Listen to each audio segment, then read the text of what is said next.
Yo, you want to be sick? What? We should put like a trigger warning.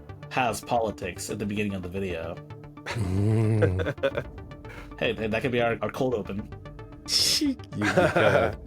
You brought up the Trump phone. If you bring up the Trump phone, it's over for me. Yeah. Dude. We have to talk about it though. It's so stupid. It is so stupid. It's such a good content.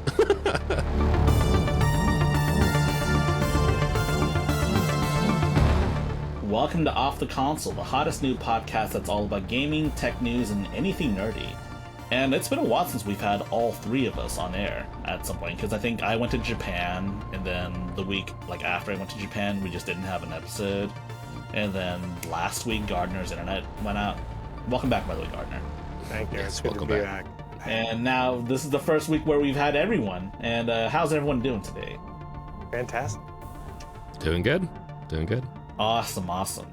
And we're still aiming to hit 1,000 by the end of this year. We still got half the year left, so I'm hoping we can do that.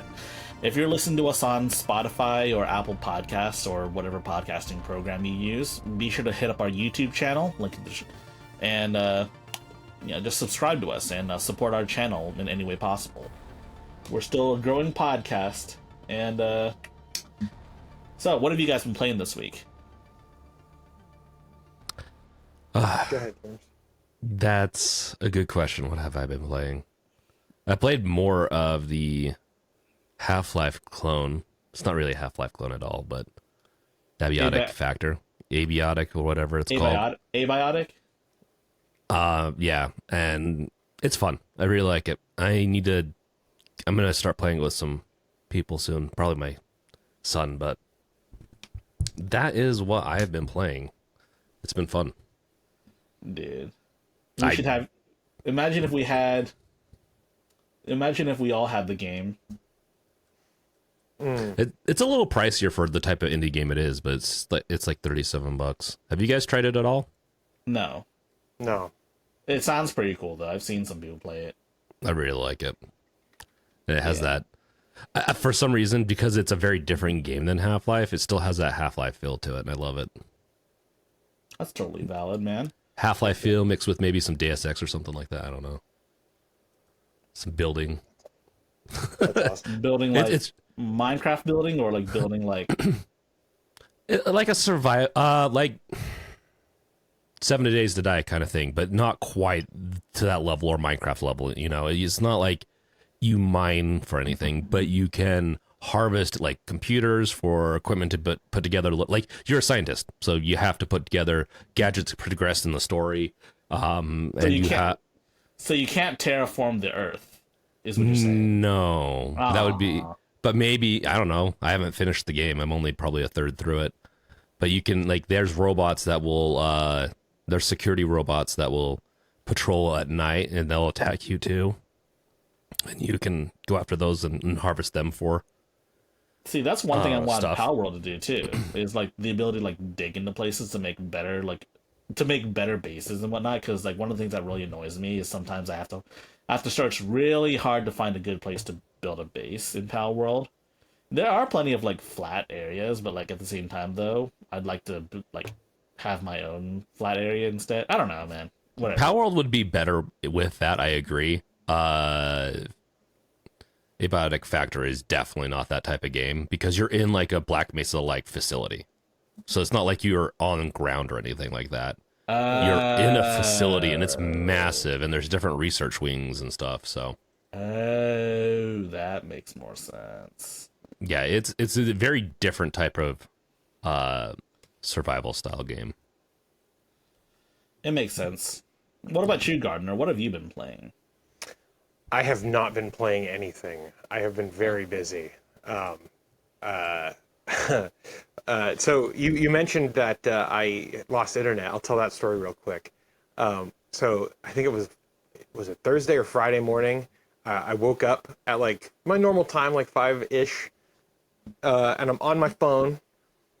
And then all of a sudden, like maybe 15 minutes after I wake up, a little Android notification pops up and says, Heavy Element, my Wi-Fi has no internet access. And I was like, oh, that's weird. And come to find out, the entire town, the neighboring and neighboring town to the south and the neighboring town to the west, like have completely lost internet. And I was like, what the hell? So I ended up calling. Oh, it might have been, I don't know, it might have been Saturday even. I'm not exactly sure what day, but like I had no internet for 4 days. I also have a static IP address, and my static IP address was not reassigned when the internet came back up because my ISP hadn't like documented that I even had a static IP address. So I lost my static IP, and while everyone else of my neighbors around me got their internet back, because my router was set to have a static IP at the WAN level, my internet didn't come back. Oh no. So I was out without internet for about 32 hours, and then when I finally realized to change the router to DHCP, then I had internet, but I still didn't have any of my like home lab services, which we're using to do the podcast, like to do the show notes and stuff. Anyway, long story short, I think it was Tuesday or maybe even Wednesday morning when I finally got my static IP address back. Yeah, super annoying. But what I have been doing is I've been playing. Can you see that? Dun dun dun. I have been messing around with this for the last few hours. I did a live stream. It's very out of focus. There we go. Right It's even there. got that CRT scan to it. Yeah, dude. It is a CRT, so. Yeah. Man, I've been messing around with this. It is frozen right now. I don't know why it's not. I tried to load apple.com from my retro proxy instance, which like would load it for a specific date. So I set it to like August 22nd, 1998. And so if it had loaded, it would have been cool to show you what the website looked like at the date of this machine like was manufactured, but it didn't load in time. So, have you tried playing any games on it? So here's the deal. I think something is wrong with it because I can't unpack any stuff at archives, and I tried installing. The only thing I've been able to install is Netscape version 7. Everything else I haven't been able to install. So I have iTunes, I have KidPix, I have Boom, and a few other things that I'm trying to get working on here. Very retro, very nostalgic apps and games, but I have not been able to get any of them to work. So, and there was this whole ordeal. I live streamed for probably 4 hours, I think it was, last night as of recording this video, and the archive, the VOD is available on my channel. And I had to like when I got this, I was told that this worked flawlessly, but when I turned it on, it made this god awful noise. Like it was just this like kind of noise that lasted for maybe 30 seconds. Long story short, I have this old one here that I got from somewhere else, and it was when it came in the mail, it was like fully destroyed.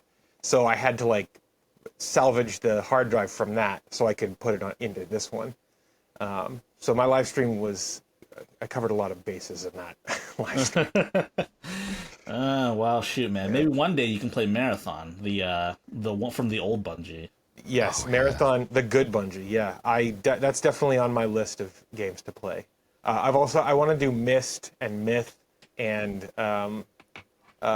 Halo Combat Evolved, which I think I'd have to upgrade this to macOS 10 to do Halo. I don't know for sure. Wait, was Halo on Mac? Yes, it was, my dude. Oh shit! I didn't realize. Yep, Halo Combat Evolved. Microsoft fucked up letting that happen. Well, do you know the whole story about that? I know that Halo was supposed to be on the Mac originally. Yeah. So that's probably what happened. They had to make when Microsoft bought Bungie, they had to like honor the previous contract with Apple, and so after like a year or so of it being on Xbox, it came to Mac OS. Yeah, Well, funny enough, too, Microsoft owned a portion of Apple too, so it's not like they don't have some interest in there. Right. That's why everything Microsoft makes somehow ends up on Apple stuff. I had Internet Explorer up on this machine Yeah.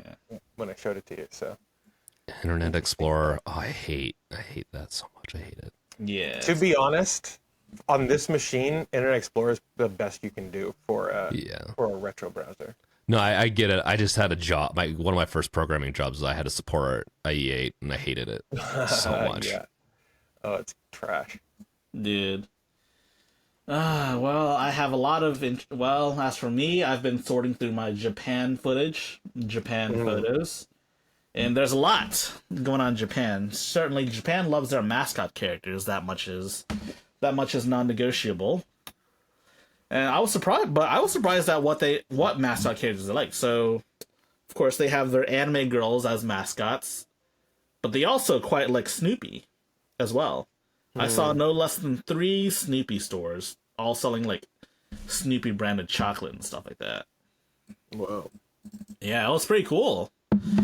And I also got to visit the Giant Gundam in You Odaiba. sent pictures of it. Yeah, and coincidentally, there will happen to be an idol show there too. Like, look at this Giant Gundam, and look what's happening over there. Dude, Wow. it's it was like the craziest coincidence ever. Let's see what else they were. Let's see what else. Damn it, there's so much. I really have to just look at everything and process everything because it just kind of happened it happened really fast. I wish I spent more time there, but I only really get 2 weeks off in the year. But aside from Japan, I've been playing games. There was this one FPS game called the Beyond Citadel that I've been playing, and it's pretty sick. But it's also like especially gory to like a disgustingly like detailed degree, so it's not for everyone. Nothing wrong with a little gore. I'll have to try it out, I guess. It's a brutal shooter. Have you guys ever seen that Quentin Tarantino clip where he's being interviewed by like a local newscaster, and she's like, "But why is everything so violent and gory in your movies?" And he goes, "Because it's fun, Jan." Because it's fun. I'm surprised she didn't question him about his foot fetish. His Well, that's well-documented fun foot too. fetish. You heard it first. Gardiner says it's fun. Why else would you do it? You know. True that. But you know what else is fun? Video games. And you know what else is fun? New video games. And Gamescom has a bunch of announcements for games that have already been released. And some new releases, too. Some of the stuff that I liked, though, were... I don't know if this was necessarily Gamescom, but it kind of happened around that time. Helldivers and Halo ODST. Wow. I saw the crossover. It looked pretty sick. Let's see. Halo... Damn it, let me find a picture of it. There we go.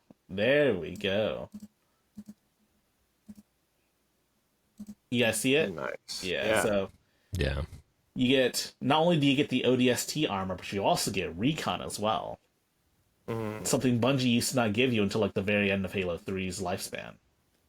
Yeah. I can has recon. So, I mean, this was pretty cool. Another really cool announcement was that Silksong is releasing sometime next month. In fact, not just next month, but like in 2 weeks. Yeah. And That was my pick for most exciting news. that was pretty... Yeah, Silksong's going to be pretty cool. I mean, there are some aspects of the original Hollow Knight that I didn't like all that much, but I still thought it was a pretty good game. Yeah. But one has to wonder if a 7-year developer cycle for Silksong did it any favors. I mean, they had the capital to kind of sit back and take their time and do it right. So I'm hoping that it's going to be awesome. I hope so too, man, because the one question no one on the internet is asking is, What if Silksong sucks? Yeah, we'll see. I think that they'll get it right. I have confidence. Yeah. They also announced an anime series based on Sekiro. And have you guys played Sekiro? I have not. I don't remember if I played it, but I've seen a lot of gameplay on it. Yeah, I've beaten the game. It's awesome. You guys should definitely play it. I know you guys are probably sick of Souls-likes, but I would go as far as to say it's not a Souls-like. Anyways, here's the anime series. There was some controversy surrounding it. There were some accusations that they were using generative AI to, make the anime. The studio has come out and said that they're not using generative AI. It just looks vastly different compared to, every other anime out there, which I think threw people off. I hate this timeline so much because people say everything's generated now. There's so many people just accusing everything as being, because if it's just a little different, and there's a lot of animes that are very different these days because they have to stand out, right? I hate this timeline. That said, the anime studio behind the Sekiro anime has been quoted as saying that they work in AI at some point. But they came out and said that specifically for Sekiro, the anime, they are not using generative AI and it's being hand drawn. Mm. Yeah, the thing about something like this, if it's done with AI, you can tell because there's no consistency between the shots. Characters look vastly different if they are generated with AI. And everything in that trailer looked consistent to me, so it doesn't smack of AI to me. Plus, they have veterans in the anime industry working on this. For example, they have. Let's see. It's being headed by Studio Production IG's Shun Fukudome. Studio IG is known for Fooly Cooly, FLCL, some call it. And there's some animes that let's see what else. You have Takuya Sato, who did Steins Gate, Fate Stay Night, Haikyuu. Kaito Moki, who did My Dress Up Darling, JoJo's Bizarre Adventure Part 5, and art director Yuji Kaneko, who did Trigun Stampede and Heavenly Delusion. And, I mean, I don't think any of those creatives would want to, willingly go behind a company that uses uses generative AI for anime, Yeah, right. Yeah. But anyways, there's also Lego Batman. It looks like an Arkham game, but like Legos. And I'm pretty sure I know Batman's not supposed to kill, but it looks like in this game he's just killing dudes. He blows off their Lego heads. Yeah, but they're Legos. They don't die. Yeah, Lego, you can't. There's no violence in Lego. Yeah, okay. There's no violence in Legos. All right. There's also the new Bubsy game, which looks like a momentum-based platformer. What could possibly go wrong? Let's see what else. We got the He-Man beat 'em up, which looks pretty cool. Resident Evil Requiem, which looks okay, I guess. Pretty decent. What? No, that's the one I'm most excited for. That one and Helldivers 2. I'm really excited for Resident Evil. It looks like it's going to have a different take on things too, so I think the one I'm most excited for was, of course, Ninja Gaiden 4, which is coming out in 2 months. I take it back. My most excited is Bubsy 4D. Man, Gamescom is there's so many things going on right now, man. I could not keep up. I might have been able to keep up had I not been on vacay, but yeah. Thankfully, someone did that for us. And it's not Noah from Steam HQ, but rather Oliver from Steam HQ, who also works under Noah. See what they've got here. Let Hell Loose Vietnam, Edge of Memories, Den of Wolves, Skate. Let me know when you want to click on a trailer specifically. 1348, Ex Voto, Resident Evil 4, Hell is Us. I'm just gonna keep going down the list until I find something super interesting. Oh, Dome Keeper. What was that? Dome Keeper. Multiplayer mode. Oh my god. That's cool. Dude, when that comes out, we got to do it. Like, Co-op okay. and co-op and PvP. Ooh, I'm down. PvP. PvP. Dude, That's interesting. I can't believe I missed that. That's super exciting. Things are happening so fast, man. I don't think anybody in the audience truly comprehends how good that game is if they haven't played it already. Like, Gardiner, I think all three of us like have loved that game. Gardiner, I think it's time for you to really make a dedicated video on it. I should. I should. Let's see. We've got Star Fox inspired Wild Blue. I like Star Fox, I do too. but inspired in what way? Oh, right, the gameplay, of course, and also Yeah. the furry characters. Let's see what else. Windstorm. I don't know what this is. Base building, farming, and bounty hunting in Bounty Star. I mean, it's alright, I guess. See. Phantom Blade Zero looks pretty sick, though. I do want to play this. I know you guys are sick of Souls-likes, but I don't think this is a Souls-like, to be honest. It doesn't look like one. Yeah, I think it looks too fast to be one. Yeah. I'd play it. As long as it's not Souls-like. Yeah, but then again, people don't know what they're talking about. People kept saying Black Myth Wukong isn't a Souls-like, but it's definitely a Souls-like. Whoever says it's not a Souls-like is just wrong. That's See, interesting. Pragmata is an interesting one. It's a Capcom third-person shooter, but there's an emphasis on hacking mid-combat.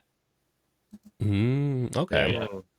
So you gotta do this little mini, like, song and dance to actually do decent damage to enemies, too. Why does that read to me like Death Stranding, like the graphics? Ah. I don't know. Because it you're kind of carrying looks- stuff on your back. Oh, you're there's carrying the chip. There's a person on the back. Yeah. I can Yeah, barely there's see like that. there's like a little android girl on your back. Ah. And Okay. she's the one doing the hacking. Yeah, no, this sounds interesting. I'm going to put it on my wish list. Is that your telegraph going off? No, that's my phone. It sounds like a Did like... Let's see. Halloween. Oh, they should have announced this when y'all had Jimmy on the air, because he's a horror guy. Halloween? Halloween, yeah. It's a Yeah. single player and multiplayer stealth horror game. Wait, I'm so interested. Wait, so you get to play as Michael Myers. Yeah. That's pretty sick. You should play the trailer for a second. Yeah, I think I will. Let's see. Let's skip to the good part. The killing? Yes. You have to have the lead up. No. Obviously we're catering to the TikTok generation, man. It's Are got- we? A 2-hour-long podcast caters to Zoomers All right, so with a grumpy like millennial who hates every new video game. I don't know about that. Dome Keeper's new. Dome Keeper, well, yeah, but that's an indie game. look, it's Michael Myers. And up until that thing comes out, the expansion comes out, it doesn't have multiplayer, so that makes it good. So the big question now is, how come Michael Myers didn't kill anyone in this trailer? Yeah. Man, what a Disappointed. ripoff. Lame. There's another article for another event that happened at Gamescom too. Let's see, Dying Light the Beast, whatever this is, Euro Shooters, Davy X Jones, Den of Wolf. Wait, didn't we already see this in the other article? Whatever. Exoborn, Dune Awakening. All right. Here it is. Gamescom. Black Ops 7, Lords of the Fallen 2, Sekiro No Defeat, Lego, Warhammer 40k, Monster Hunter Wilds, Onimusha. I forgot about this. That's one I keep forgetting about. It's because Capcom doesn't remind me every so often. I've gotten that low attention span, even though I'm not a Zoomer. Let's see. Fallout Fallout Season 2. I'm excited for that. Oh, they're making a video game based on Fallout, the TV show? Wait, That was what? a joke. Let's No. see, Indiana Jones and the Great Circle. World of Tanks 2.0. John Carpenter's Toxic Commando. Wait, what is this? Toxic Commando. Oh. Oh. Let's see, Death by Scrolling. Roguelike vertical scrolling RPG.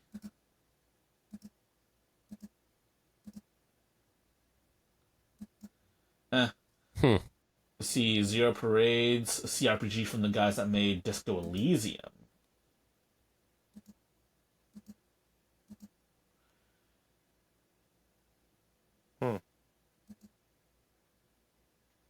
Huh. It's hard to tell what's going on without sound, but it looks vaguely interesting. Ah, Ninja Gaiden 4, man. This is going to be Game of the Year. For me. Probably. Dude. I'll have to try it out. I have liked Ninja Gaidens in the past, but I like Ninja Gaiden on the NES. Have you played the new, 2D Ninja Gaiden? Ninja Gaiden Ragebound? I have not. I didn't even know that was a thing. It is, and it's on GOG too if you're interested. Oh, nice. I played the last Ninja Gaiden game I played was Ninja Gaiden Black for the Xbox. Yeah. It's been ages. Ragebound's being developed by the same guys that made Blasphemous too. Or it was developed by the same guys that made Blasphemous, rather. It's pretty good. You should try it out. Let's see. MMO shooter.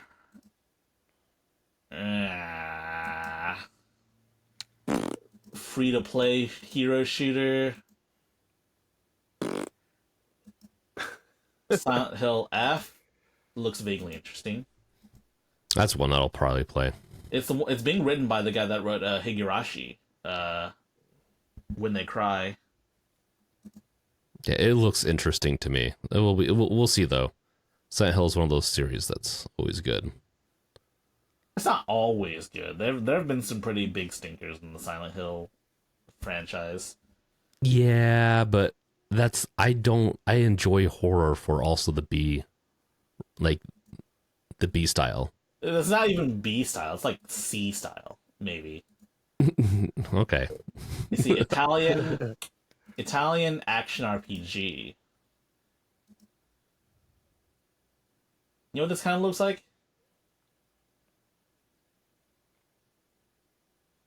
It looks like a Souls-like again.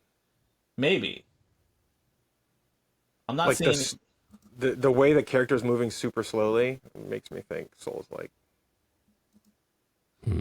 it might be, but honestly, they'll have to show us more differentiating features. Like, for example, the ability to jump or do air combos, kind of like Ninja Gaiden. Shit. Why don't we just make more games like Ninja Gaiden? This one I'm really excited for. What is this? Chronos, the New Dawn. It is. Wait, hold on. They get a guy on stage in armor? That's pretty sick. We don't see that too often these days. That's pretty cool. I didn't. Yeah, this is one that it's like a Dead Space time oriented horror game. It looks really good. We've seen it multiple times when we've done these live streams of these shows. This is one that's popped up once or twice. Yeah, we didn't do a live stream with this, did we? Yeah, I think Not of this one. No, this snuck up on me. Yeah, same. See, Outer Worlds 2. The video game that dropped in price. That's. I'm really excited for that one too. Inzoi? Craft. Okay. Yeah. Hey, man, they're taking that. Hey, man, they really are like The Sims. They're taking after EA's model of selling 1 billion DLCs. Oh, wait, no, this is free DLC. Sorry, big difference. You gotta get the first DLC out for free just to get them addicted. Then you charge. Dude, this guy deals. Let's see, Moonlighter 2. Hey man, I'm not gonna lie to you. I thought Moonlighter was kind of like a knockoff of Recettear, an item shop RPG. Have you guys heard of that game? No. It's really old at this point. It's like one of the first like third-party games on Steam. It's this one right here. They're making a remaster of it, but like, Oh, I think you told us about this. yeah. Kind So of familiar. Oh yeah. it was also the source for. I'm kind of curious what the Steam ID is. Like in the URL, I can't read it. It's 70400. Oh wow, okay. That's higher than I thought it would be. It was, man. It also gave birth to like one of the funniest comics related to TF2. I think you know which one I'm talking about.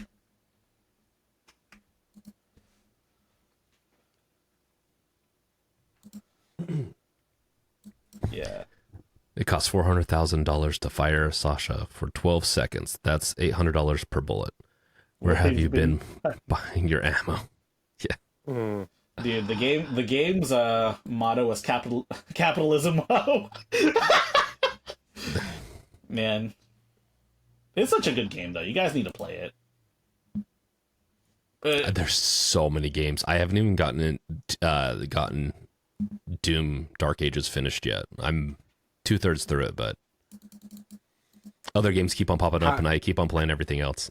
How do you feel about it? I want your honest opinion, Doom the Dark Ages. It's not nearly as good as Doom Eternal, Yeah.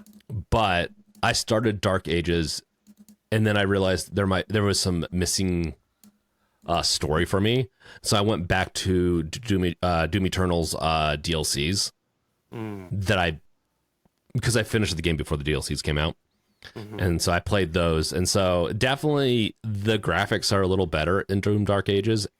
The playstyles are just the most annoying thing is the playstyles are so different when you jump back and forth between the two. They're honestly Dark Ages is still like a rhythm style, in my opinion. You have to really like, I don't know about rhythm because the music's not nearly as good, but it's very combo based. You have to know your combos.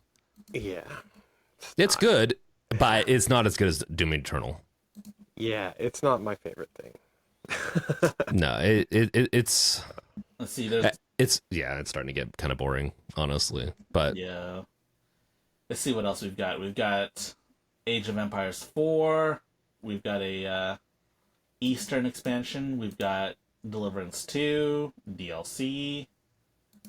We've got Cult of the Lamb DLC. I'm excited for that one. I think that one brings more multiplayer or something like that. I don't know. We have looked interesting. We have a WoW expansion. We have a new game. Doesn't even have a real name yet. Project Spectrum.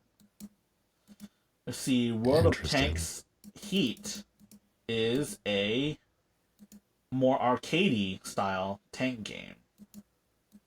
So I don't know what to make of that, but it seems pretty. It could be vaguely interesting. You might need to watch more of the trailers if we're gonna be able to surmise what's going on. But I mean, World of Tanks is World of Tanks, and this is just a different. Yeah, slightly less realistic World of Tanks. Yeah. Yeah, man. If you get the tanks wrong in World of Tanks, man, someone's gonna leak some government documents in your forums.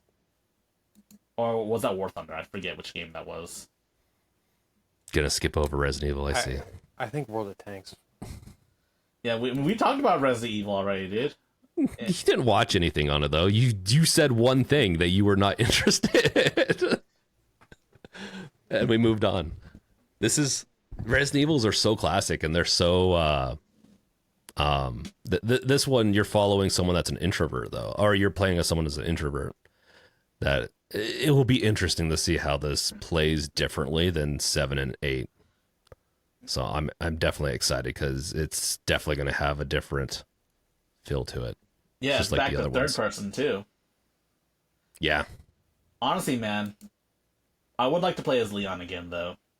Too bad they didn't make Leon the main character. But I also read the article where they said they couldn't figure out how to make games featuring Leon scary.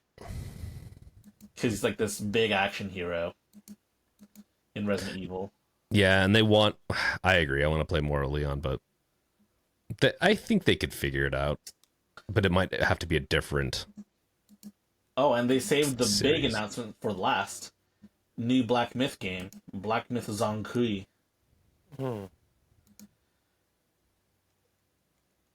So I think I think they made it known in the beginning that they wanted to make games based on various Chinese myths and novels, and of course they made Black Myth Wukong. Now they're making one based on Zongkui, who I'm not super familiar with. Taoist deity in Chinese mythology, vanquisher of ghosts and evil beings. So he's like a ghost slayer or a demon slayer. Maybe not necessarily demons, I don't know, but you get the idea. Is it made by the same studio that did Black Myth Wukong? Yes. It's in the same series. And I mean, I don't know what to make it. Oh, they're still doing more live streams for Gamescom? It's not over yet? Fuck. Oh wow. Oh well, we got some footage of Sonic. Well, I think so similar to Mario. I mean, come on, dude. Mario basically made. There's a lot of kart races coming out pretty soon, like this one, of course, but also there's Garfield Kart 2 coming out. Garfield Kart 2? Yeah, Garfield Kart 2. And Garfield Kart's surprisingly fun. Interesting. I'm really just Mario Kart. It's kind of classic for me. Oh, here's Silent Hill F. Well, I don't think it's Silent Hill F. I think it's called Silent Hill Forte because it uses like the lowercase, like italicized F, like you wouldn't do it. So I'm gonna call it Silent Hill Forte. I mean, that F kind of looked like the function F, right? Am I wrong about that? You're not wrong. Huh. I wonder what the F actually means then. But this one looks a little...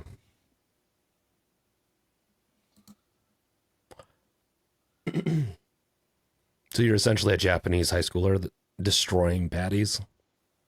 Dude, that's like every Japanese game. Yeah, but she's got like her traditional high school outfit on. That's like a little different. That's interesting. Yeah, I think this takes place in like the 80s or some shit. Yeah.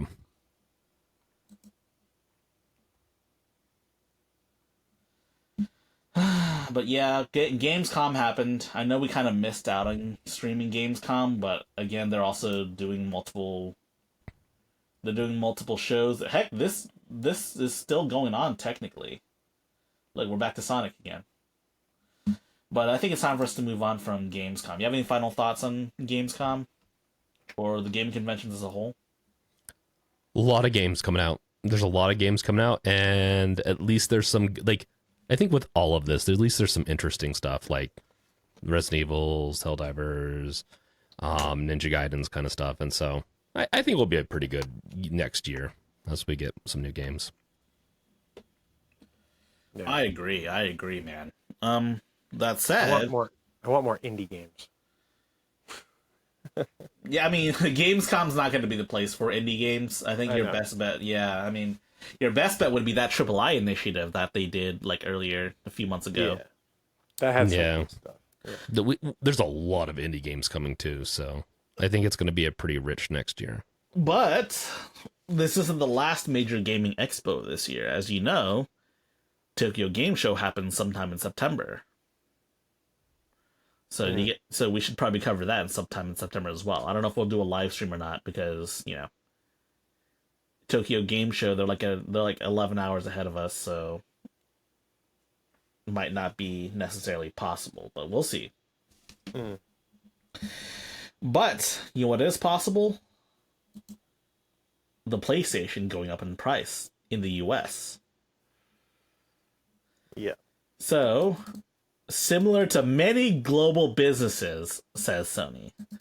Now, I think we can all pinpoint one particular reason why the price has gone up so much. Well, Price gouging? $50.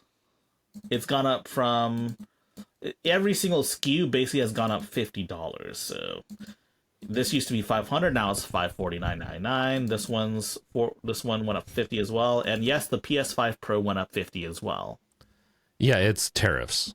Yes, it's flat out tariffs. They're starting to really hit the companies, and so Xbox did a preemptive raise in their prices.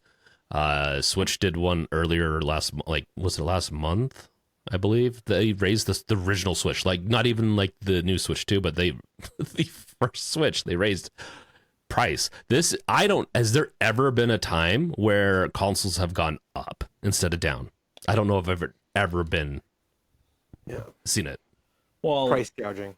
It's just price gouging too. I mean, they're using tariffs as an excuse, which they probably, tariffs are definitely raising the cost of goods sold in the US, but also it's just price gouging and greed. If it doesn't go down, I definitely agree with that, because the thing is, with every time they raise prices with stuff like this, once the tariffs go away, will they drop it? Probably not. So it is a mixture, I think, of both. It is tariffs, and it could get worse. It could get worse depending on how tariffs go. So fucking Nvidia, man. I'm still pissed off that they raised the prices of GPUs due to crypto. Mm-hmm. And then crypto basically died out. You can't mine Ethereum anymore, I don't believe. I think it went to proof of stake, not proof of stake. Not proof of work. So you effectively can't mine Ethereum anymore. Even before it was starting to get to a point, it was getting harder. And Bitcoin you can't even mine anymore because it's so difficult. It's designed that way though. Mm-hmm. I mean, yeah, man. I don't know what to make of it besides greed. Realistically, Sony could have taken the tariff hit. They just chose not to. I agree with that, but it's a really easy excuse for them to say, hey, we're going to raise it, because they are getting charged more. They've probably been getting charged more for a little bit now. I mean, look at how much Trump has collected in tariffs. It's not that much, but it still is something. So it's actually one of the cases where I'm like, okay, it makes sense that they're raising the price, and it could be worse, but I've never seen, and I don't think this is a very bad sign, I think, for the economy, is consoles going up, and even the Switch, the original Switch, where that one's a greed one. I agree with Gardiner, though, with at least the Switch, that is purely greed. It has to be. Yeah. But to be fair, though, Sony also raised the prices of the PS5 in other regions that aren't the US, which tells me that it's almost entirely greed. It could still be it could be greeds there. It could also be they're being assholes and just spreading the tariffs, because $50 doesn't seem quite right for how big the tariffs are. They could also be just making other people suffer. They're making other people in other countries suffer for the US's potentially. That's fucked up. It's all fucked up. This is why I think we are in a post-capitalism era. Because it's not, prices aren't based on what it costs to manufacture. It's based on cronyism and who's at the top already and how much they think they can get out of a product. This is endgame capitalism is really what a lot of people like to say, in my opinion. And post-game capitalism. It's what happens when you have unfettered capitalism. It's Soviet capitalism. That's definitely not Soviet capitalism. That's completely different. Yeah. So there is one silver lining. Apparently, PlayStation 5 accessories won't increase in price, and they have no further price changes to announce at this moment. Yet. It could happen, but it hasn't. Yeah. Is there any reason to own a PS5? Honestly, Astrobot? Yeah, Astrobot is really good. That's not on PC? Not yet. No. The hard part is that it requires the PS5 controller, which they could. They could bring it out on PC. If once that happens, then yeah. Yeah, they could just make it happen, man. They could just make Astrobot work on like an Xbox, or they could just mandate that you need a DualSense 5. You got to understand that like PlayStation is already releasing a lot of their games on PC. They might be holding back on this one, kind of like their flagship Mario style type of game. You don't see Mario on PC, but you don't see any Nintendo games. So, I thought you were talking about their flagship game, the Demon Souls remake, that at one point said that was going to be on PC, but still hasn't released on PC.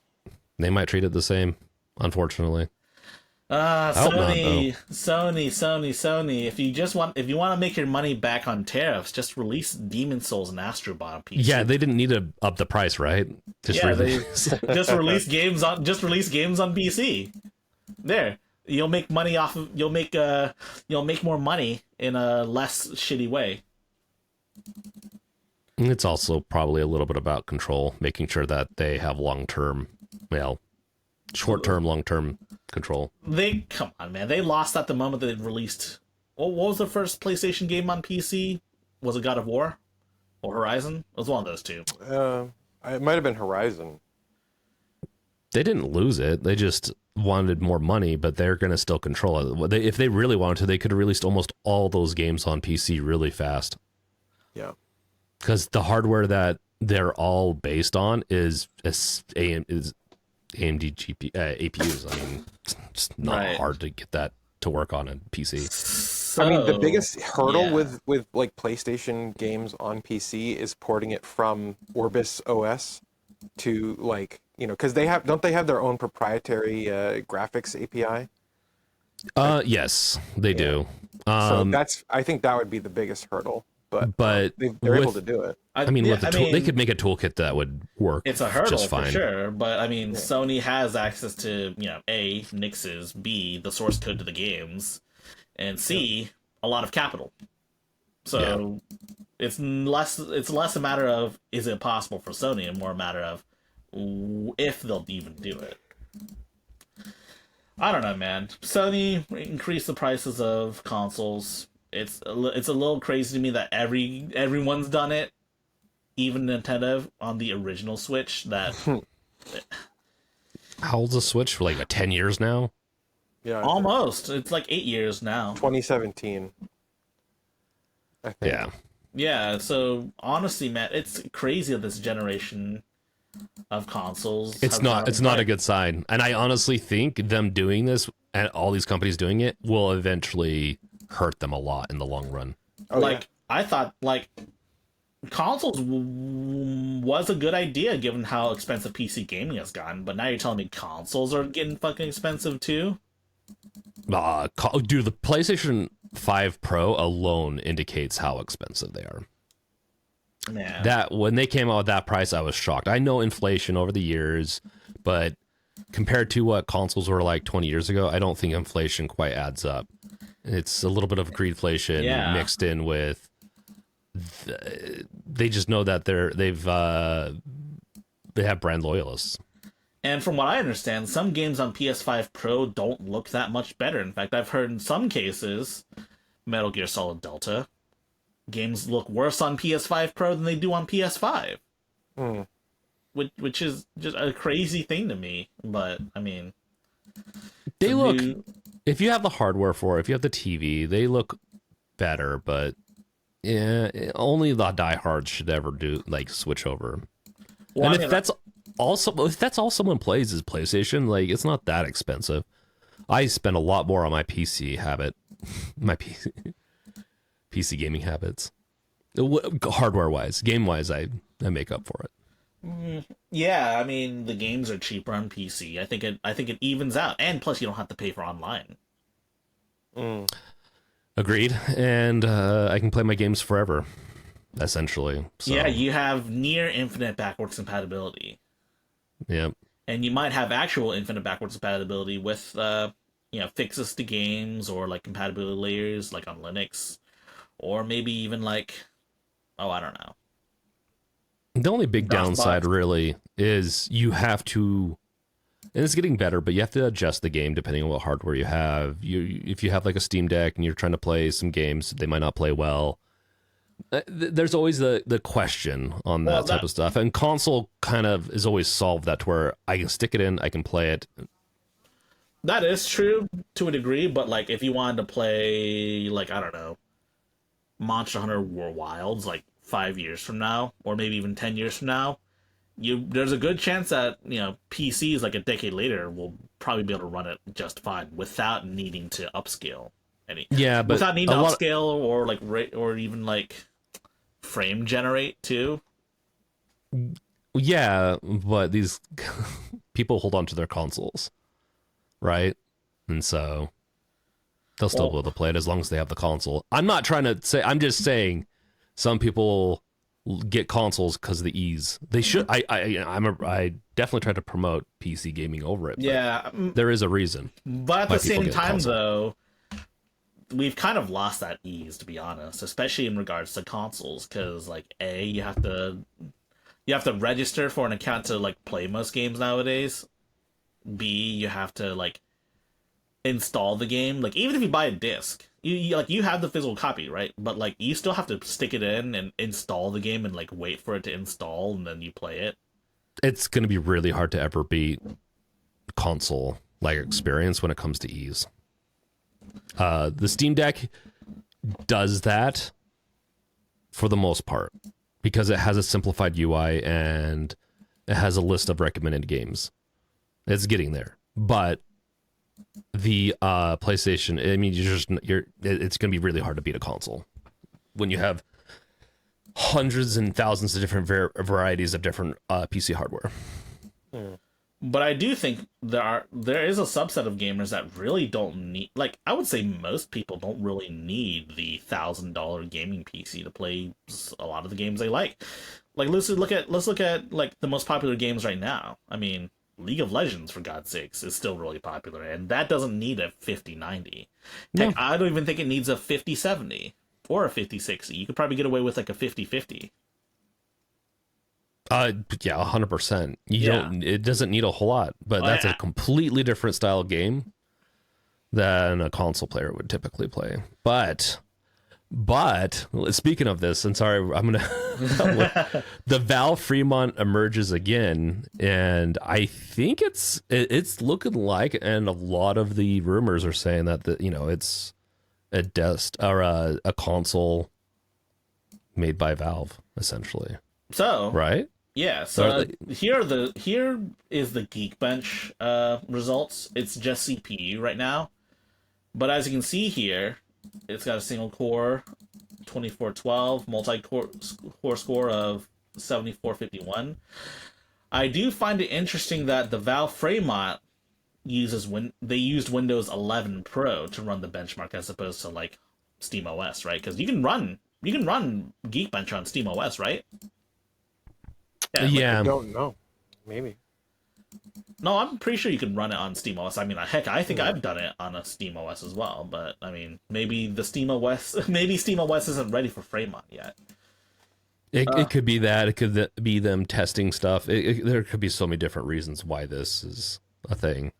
But thanks to this little test, we got some specs. We've got a custom CPU.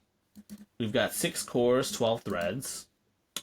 Interestingly enough, it comes with what looks like 8 gigabytes of just regular RAM instead of 16. And to that point, suppose they're suggesting, I think sadly it's Bradley is suggesting that Fremont is going to come with a dedicated GPU. It's not an APU. It's gonna come with a 7600. Interesting. I don't actually know how powerful the 7600 is, to be honest. Like a 5060 or 4060? 5060? It's between those two, I think. So it comes with 8 gigs of dedicated VRAM, but I do find it interesting that they're deciding to remove 8 gigs effectively. Once again, I think this is too early to speculate on some of this stuff. I think the 8 gigs is definitely like that sounds off, whether or not it's real or whether or not that's actually what they're going to use. That's just way too low. Yeah, it does sound way too low. Yeah. I would imagine at minimum we'd have 16 gigs of RAM. So That's the bare minimum. yeah, that's like the bare minimum these days. That's if it's not shared VRAM. So, Well, in my opinion, yeah, if it sticks to an RX 7600, like sadly it's Bradley's been saying, then there's a solid chance that, I mean, it'll be 16 gigs, and then it just has 8 gigs of dedicated VRAM for the GPU. So it'd be comparable to the PS5. So yeah, or maybe a little bit more than the PS5's 36 Qs. So it has units. supposedly it has less compute units than the original PS5. Well, that's a 76. Didn't they say it's a 7700? No, it's a 7600. Like, okay, I thought I was going crazy. I mean, here, look. Dedicated 7600 GPU, no shared RAM, as per Bradley. Yeah. I mean, that said, though, the PS5 is based on RDNA 2, right? And the RX 7600 is RDNA 3, right? Yes. Yeah, I think so. So I think it should still be more powerful. Oh, and It should be. Yeah. With SteamOS, it would really be interesting to see how this goes. Yeah, so I pulled a random Steam Deck benchmark, the original Steam Deck, mind you, and I compared it against the Fremont results we got. So as you can see here, it's got about a 55% increase in a better score overall, and it's got a pretty high, and it's got a much better multi-core score, of course. But this is for the CPU. Yeah, this is just for the CPU. Which is good, but it's definitely not going to be this until we have it paired with the GPU or whatever, you know. They say 7600, but it might be a customized version of it paired with it, because Valve likes to customize their. So if it's customized, is the GPU going to be built into the motherboard, or do you think it's going to be a discrete card? I don't see it being a discrete card. Yeah, It's probably going to be built in, kind of like a mobile GPU, almost. Yeah. That's what I was thinking too. That would be cool if it was kind of like a removable mobile GPU or something. But yeah, or if it has expansion anyway, that would be sick. That would be sick. But of course, we've yet to actually see what this Fremont looks like, unfortunately, so we still don't really know what the deal is. Yeah.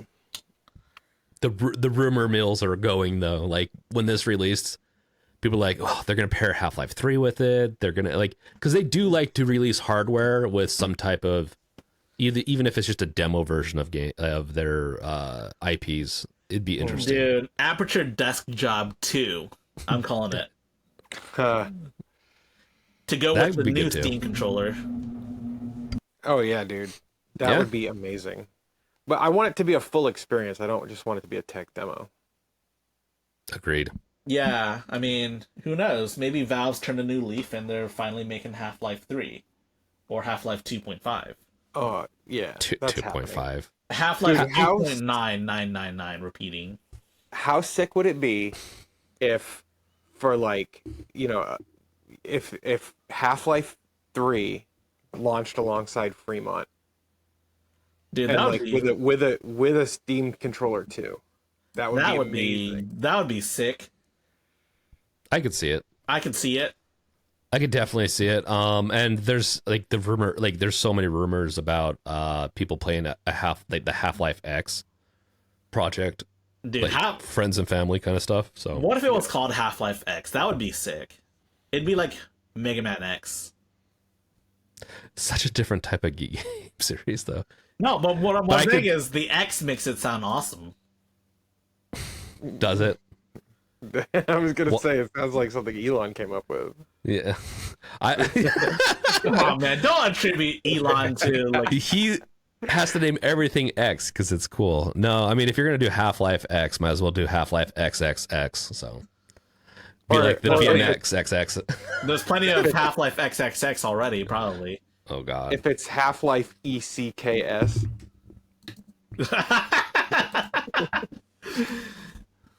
Man, I don't know. I don't know what to make of it.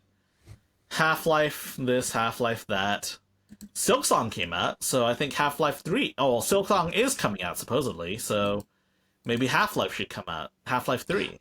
Okay, to be fair, Silksong has not been like it's taken a while, but it's not that long. It's not like a Duke Nukem or something. Yeah, It's it just really hasn't people been that were long. like, yeah, it really hasn't been that bad.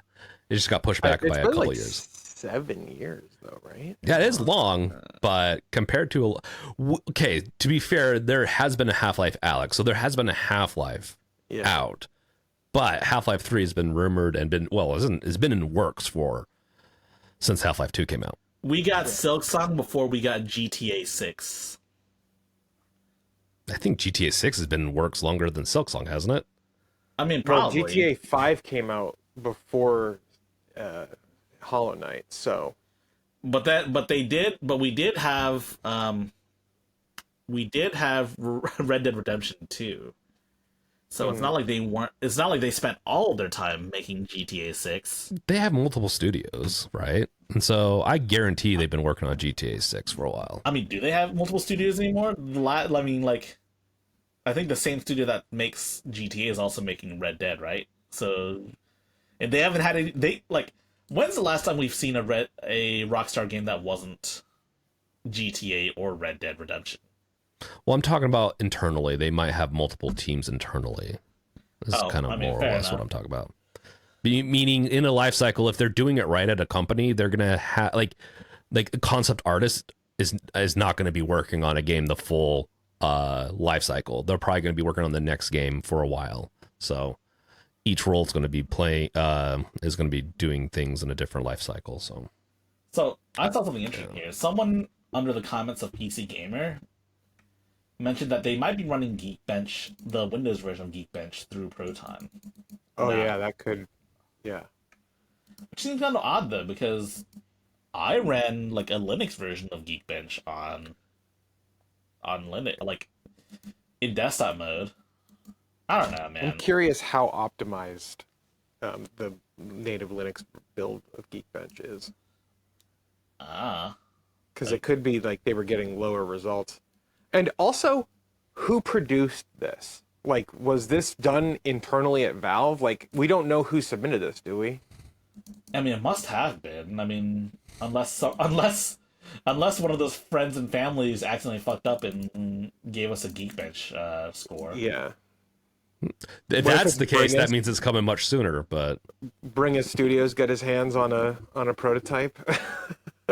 Dude, that would be cool. Hey, we should try to get Bringus on the show. He'd be a great guest.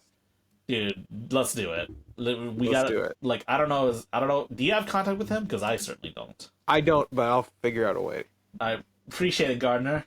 You heard it first. We're gonna try to get Bringus on here. And I got Mudahar on the show. I can probably get Bringus too. Yeah, and we were discussing another guest behind the scenes, but she'll be a surprise for later if we actually get her on. In the meantime, though, speaking of bringing things on, Splitgate 2 will live on. It'll live on in the form of being able to play player-hosted matches. So, Stop Killing Games is bearing fruit, even though it's not officially law yet. Good job, Ross, for stopping this game from being killed, at least. So, I mean, Splitgate 1 was pretty fun.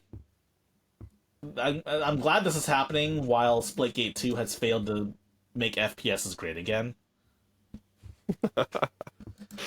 And Splitgate 1 was pretty fun. So here's what they're doing. They're, in addition to making the game playable, they're also going to add multiple maps that were work in progress. Some of them ended up being maps in Splitgate 2. They're also adding an unreleased map, and everyone gets access to all cosmetics in the game. A player will host a match and act as a server. Other players will view the game in the server browser and join from there. if the host has saved custom maps, and those maps will be playable for the lobby. So, I mean, that's about as good as it gets, right? Game's playable. Yeah, that's all we can ask for. I mean, as long as they don't take it down, you can buy it or get it, and you can keep on playing it. Well, I mean, the fact that they actually went through the effort of, like, decoupling the game from its online servers tells me that they probably plan on keeping it up. Yeah. And it's not like Valve charges you a monthly fee for taking up space in their servers, right? No. Yeah. I don't think so, but No, they don't. Yeah, Yeah. And that's part of the fee of when you buy the game, I think, is how they calculate it all in. But yeah, I don't really think it's that hard to do the decoupling. It's based on if they just companies will do it. And they did it. I mean, I'll give them credit where it's due. I know Splitgate 2 wasn't the game they thought they I gotta stop making the stupid FPSs great again jokes. It's getting old at this point. Well, it's such a stupid thing that they did because FPSs never stop being good. And this is definitely not the game to do that. If you want to play a game in FPS that's great, Ultra Kill's the way to go. It's not a multiplayer game, but it's pretty sick. But you need like zoomer hands to play that game, and I mean I can play it, but like it's pretty hard if you don't know all of the tech or how to execute it all. You should see some like high rank like P rank gameplay in Ultra Kill. It's insane. I think Gardiner would like it. I really think he would like Ultra Kill. Ultra Kill? Oh, probably. I've seen some footage of it. It looks kind of retro, right? Yeah. Oh yeah, it's kind of retro. So they say it's a boomer shooter, but it's actually more like Devil May Cry with guns. Wait, Devil May Cry. All right. Devil May Cry, but as a first-person shooter. Interesting. And I know you don't like the slower pace of Doom Eternal, and so I think this is much faster than Doom Eternal. But Doom Dark Ages, but yeah. Okay. Yeah. I have played Ultra Kill. I played a little bit of it and it was really fun. I just never. There's a lot of games I start up and I forget to continue playing. Well, I mean, if you wait a little longer, it seems like they're gonna release the last Circle of Hell at some point. They're on like I think the 7th one, which is Violence. How many Circles of Hell are there? Aren't there 7? Or is there? There's 9. 8? There's 9. 9. Yeah, it's there's like 9. Dude, it's like the Inferno. Dante's Inferno. Yeah. The Divine Comedy. Yeah. The Divine Comedy featuring Have you seen that picture? It's like the cover for the Divine Comedy.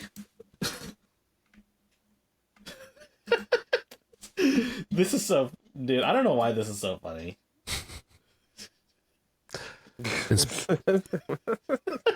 I'm like, what am I missing here? And then I see featuring Dante from Devil May Cry. So funny. Dude.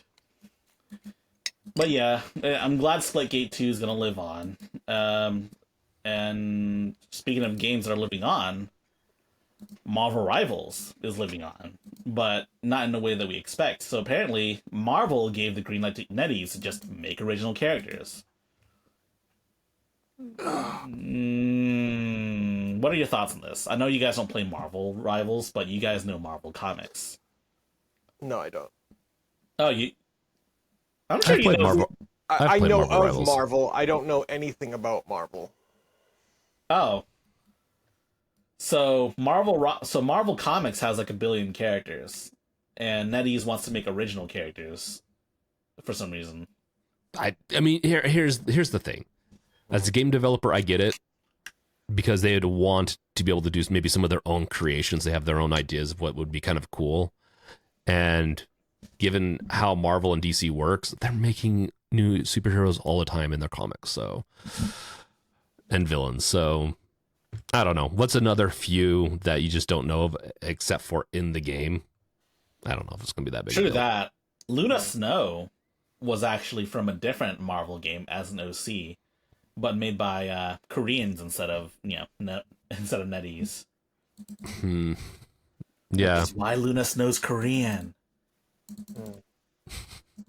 But I do think it's interesting that that instead of pulling characters from Marvel comics, they're just making new characters. Like I also get it from like a gameplay design, but like they've also drastically changed how characters like I don't want to say how they behave, but like how they would normally function. Like Magneto. Like, you know who Magneto is, right, Gardiner? I'm sure you know him. He's the master of magnetism. He's the magnet I dude. know. Is he from X-Men? Yes, he's from X. He's the main villain in X-Men. Yes. I know. Like when I was a little kid, I had X-Men and Spider-Man comics. Spider-Man's Marvel, right? Yeah, Spider-Man's also Marvel. And that's that's about the extent of my knowledge. Yeah. So like Magneto, master of magnetism. Would you ever imagine him as a tank character? No, but I mean, to be fair, like I mean, I'm not saying imagine these guys into like a PvP kind of style game is so hard. Yeah, like I mean, I'm not saying it's a bad reimagining him as like a tank style character instead of like, honestly, I like it.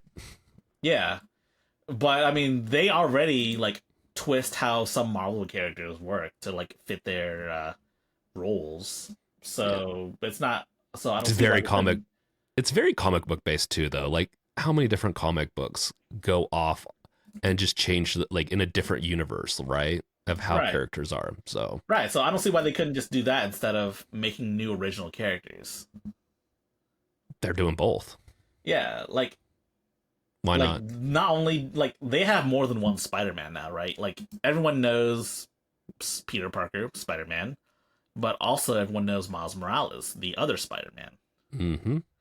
So, like, they could just pull alternate versions of characters. They could, but I just don't... Like, do you know there's more than one Thor? Yeah. They can pull another... There's a lot... There's a lot of Thors. But why not have something original? I don't know, man. It just... I think the main draw to Marvel Rivals are the Marvel Comics characters. Yeah. I'm curious to see how well the originals will work. Maybe it'll be good, maybe not. Or I like the idea of originality, though. Yeah. That said, if I had to guess, if they're making original characters, then Marvel's probably just going to make comics based on those original characters. Yeah. I don't know, but I feel like the main draw is wanting to play as your favorite Marvel characters, like Wolverine and Spider-Man. You can already do that. In Iron Man? Yeah. I mean, you can already do that.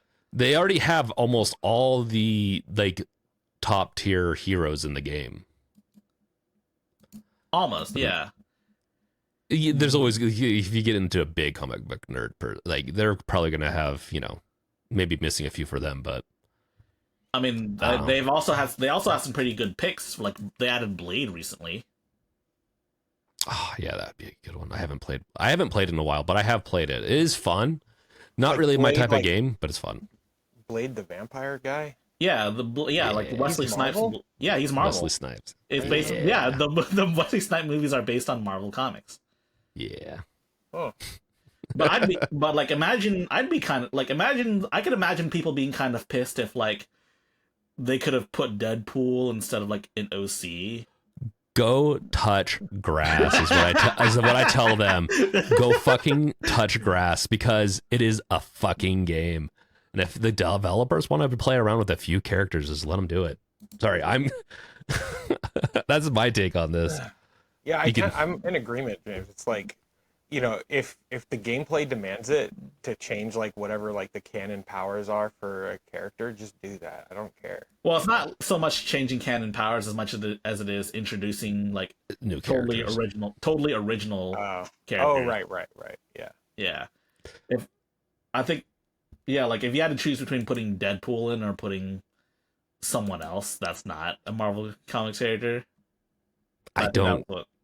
I'm not the biggest comic book person, but if it's a cool character, I don't care. As long as the character is like fun, it's cool, whatever. That's what I come for. And if they can add to the universe in their own way, which that's why I'm saying I'm just trying to see this from their aspect. That would be really cool to try to influence the Marvel universe and have your own character injected into it. Yeah, check out this comment. Check out this comment right here.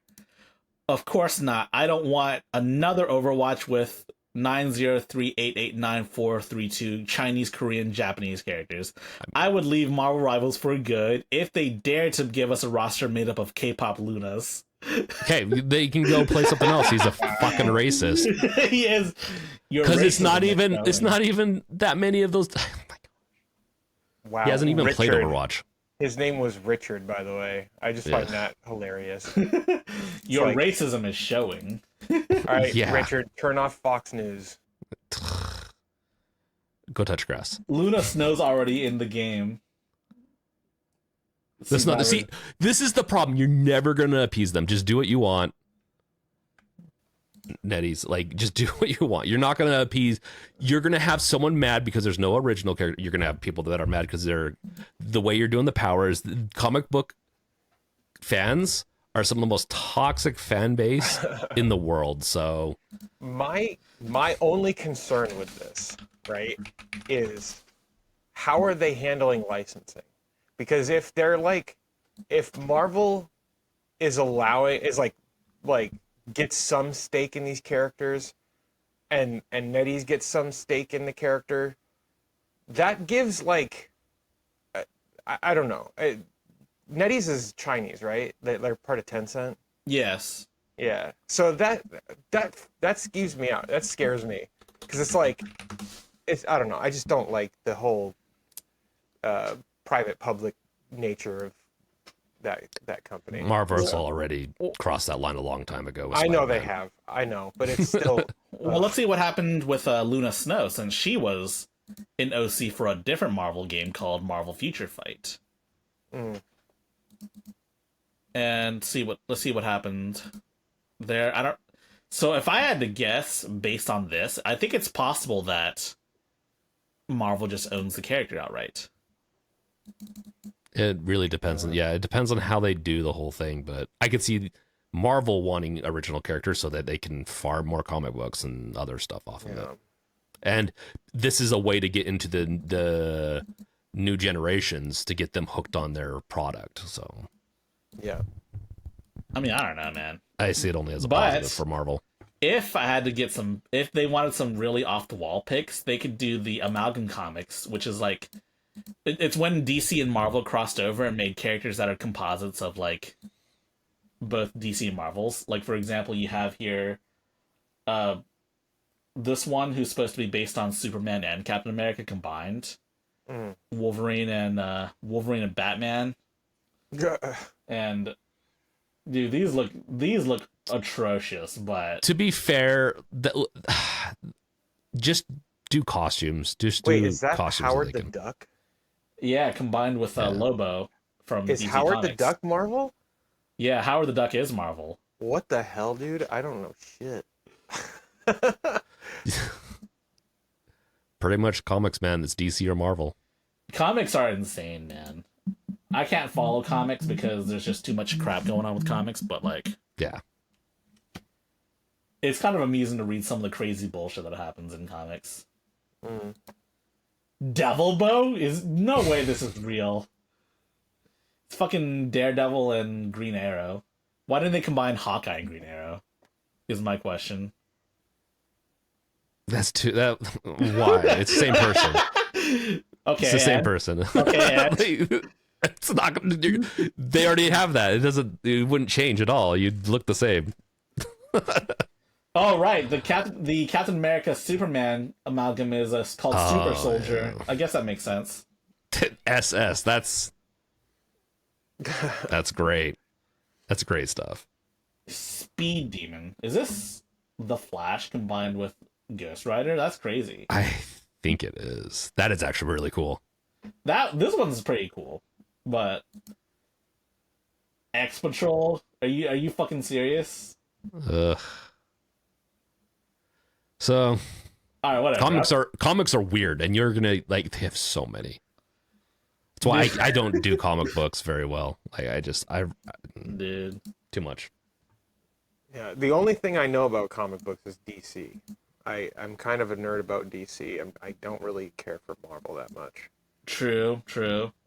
But I also don't like the Snyder era of DC movies and shows. Not a fan of those. That's totally valid. Too Ayn Randian for me. Ooh. Okay, so I did watch Superman a couple weeks ago, Gardiner. It was really good. Wasn't it, dude? It made me so happy. It was. I'm not a fan of Superman almost at all, but that made me a fan, at least of this version of him. Like, I really liked it. You know what is a really good DC show? Doom Patrol. Doom Patrol. I've seen a couple episodes, and I need to watch it some more. It's pretty interesting. It reminds me in tone of Farscape, but it's like just in tone, though, not in any other way. But it's just wacky and weird and out there and fun, and I love it. Farscape's so weird. But Farscape is so weird. Yeah, I can see that. All right, so I think the consensus is that comic books are weird. Yeah. You know what else is weird? Gamers Nexus being copyright struck by Bloomberg, which is why we're watching this on the internet. Which is why we're watching this on the Internet Archive instead of YouTube. So this is Gamers Nexus investigating the black market that's been happening in China, because officially China can't get access to some of these like AI cards, right? But they've been getting access to them anyways because, like, you know, they can just buy them in other countries and ship them over to China. Or they make them in China. Yeah.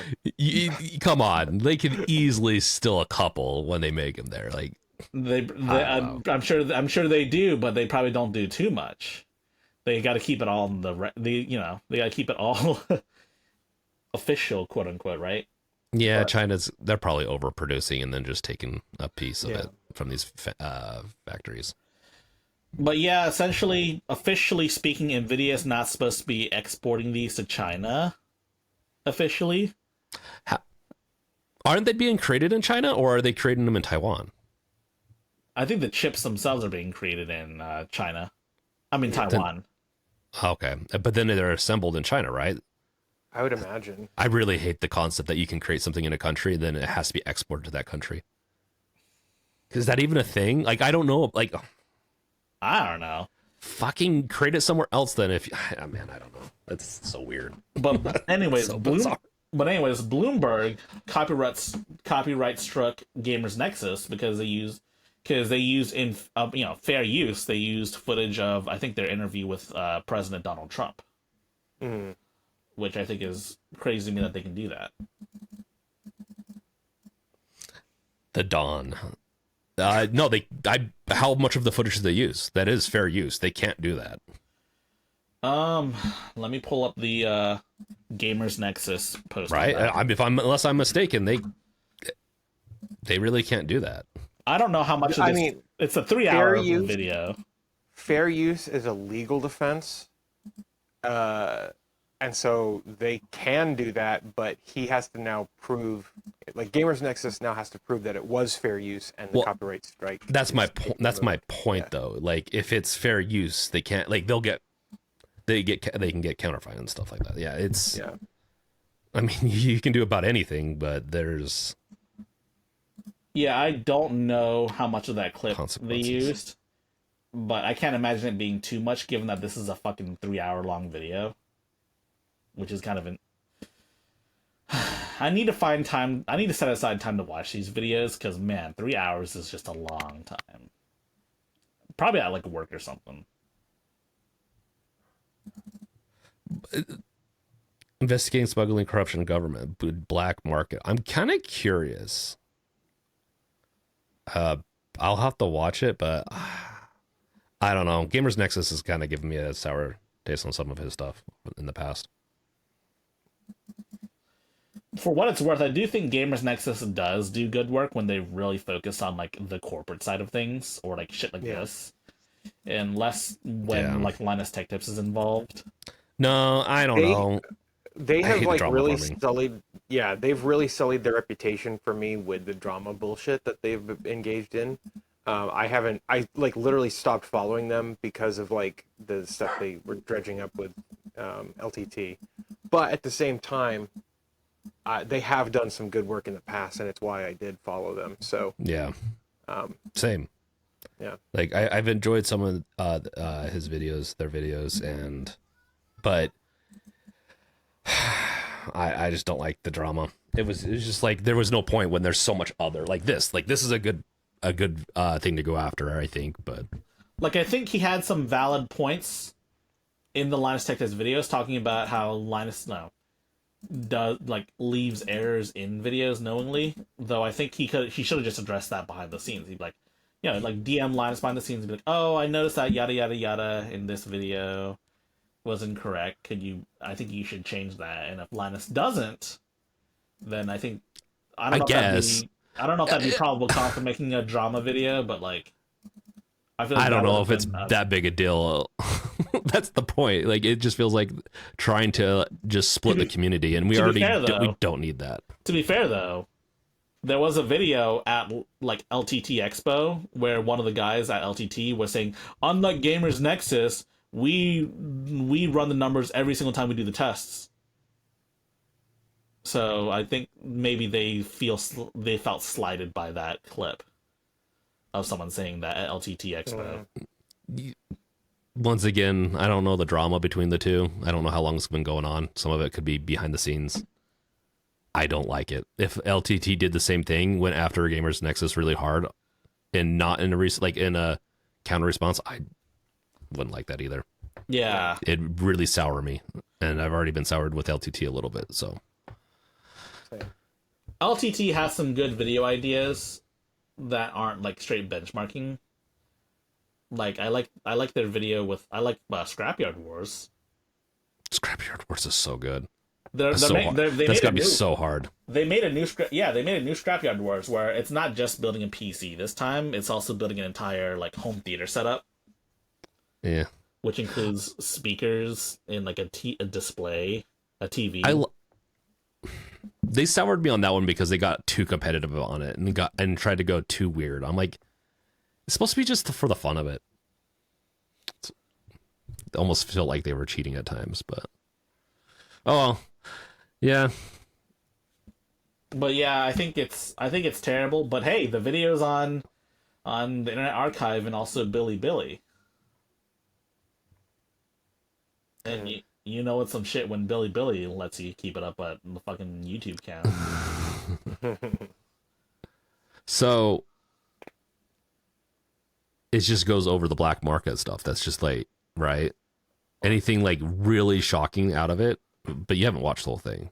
No, and I don't know if I'll be able to do so. I mostly wanted to cover the DMCA takedown from Bloomberg. Since Bloomberg is one of the biggest media companies in the world. And I would imagine if someone else quoted them and like gave them proper credit, I don't think they would go after them, but they went after Gamers Nexus for some reason. Which I think is super interesting to me. I heard that Bloomberg was scared of the Trump interview being used, and so that's why they did it. Oh, I bet that's what it is. Oh no. I mean, do you see how many companies and that are just bowing the knee now? Like it's really bad. After it's just so many. There's so many companies, and it's because Trump keeps on suing everyone, and people settle and stuff like that. It gives them more precedence to keep on winning stuff. It's crazy. It's a crazy timeline for tech companies too. So well, if they bend the knee to the fucking Chinese government, then they're gonna bend the knee to Donald Trump, and letting companies be that deeply involved with with the Chinese government has led us to this point. That's the point I was trying to make earlier, right? Like about the Marvel stuff. It's like, we've been letting it happen for way too long, and these business leaders have become acclimated to fascistic regimes, and so they're willing to do it here. I thought we weren't doing politics this episode. Dude, I'm in politics. We weren't. We didn't talk about that. Okay. I thought we have the new Trump phone photo in the doc too. We don't do have that. Yes, Yeah. yes. But I also one thing I do find interesting about these black markets is that they'll make customized versions of existing GPUs by soldering on new RAM chips and flashing the hardware to like make higher VRAM versions of like a 5090. Because 32 gigs of VRAM sounds like a lot until you want to do AI work.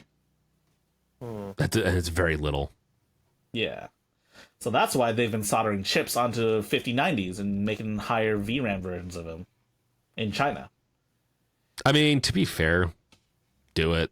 Nvidia deserves it. I would, I would do. They should do that for like a lower end GP. Oh my god, what the hell's going on outside? What are you doing over there, High Tech? Do you have a bunch of bikers outside? Biker gang? No, I'm not part of a biker gang, but The way you delivered that makes me think you are. Yeah. He's a card counting biker gang guy. Now this is canon. This is podcast lore now. lots of podcast lore. Kind of like how there's a lot of Intel lore now, as you can see here. Well, speaking of, you didn't want to talk about politics, and half of this is politics. I know, right? So, the White House wants to invest in Intel because Intel is basically dying. And, oh, look, recent update a few days ago. They want to acquire 10% stake in Intel officially. The press secretary said the president wants to put America's needs first, but from a national and economic perspective. Wait, where's the article? There's like no text on here. Dude, what the fuck? What happened to Tom's hardware? Is it behind the is it behind a paywall? Ah, what the fuck? Oh, they're starting to do subscriber exclusive content. Oh, God that's new. damn it! And I really like Tom's Hardware too. Maybe if only because they featured me on Tom's Hardware at one point. Here, hold on. So the governments all the time subsidize industries all the time. We already had a subsidy for chip manufacturers. Intel was already taking up some from the previous administration. I wonder if this is kind of a ploy to take on, like saying, hey, we're going to still allow that, and we're just going to claim that we're helping. Because that's, if there's one thing that this current administration likes to do, is take credit for things they don't do. I'm just calling it out. Like, you can be upset or whatnot. It's just, it's interesting. Yes. Oh yeah. Here's that Tom's article hardware I was featured in. Nice. Yeah. But anyways, the White House isn't the only entity that wants to invest in Intel. SoftBank, who owns majority of ARM, wants to invest in Intel as well. I'm surprised they're not trying to get a merger or like acquire or something like that. A dying company. Who the US government would never let someone else just absorb Intel. They're too important. I'm sure of that. And I'm surprised they let SoftBank invest $2 billion in Intel, given that SoftBank's not American. Okay, there's one thing. The government's going to do what they think is best for them right now. Like, the administration is not truly America first; they're money first. So I don't know. Who knows what's going on behind the scenes? It's really interesting. It's really weird. Yeah. So for those who don't know, SoftBank is like one of the biggest companies and is like the fourth biggest company in Japan, behind Toyota, Mitsubishi, and Sony, in that order. And so they own majority of ARM, who designs all of the chips that are... I would say ARM is doing a better job of killing off Intel than AMD is, to be honest. Oh yeah, ARM is doing honestly, ARM's great for mobile devices and stuff like that. And we also have a pretty good relationship with Japan too, so we might not be going as hard into some of these other companies. So yeah, that is true. That is true. Yeah, but I'm not shocked. I do think it's interesting that the company that owns most of ARM is investing in Intel as well, almost as if they know, or maybe they want Intel's fabs, given that Intel is like one of the few companies that can actually fabricate their own chips. It could be a play to an acquisition or merger. I'm just saying it could be a play on that.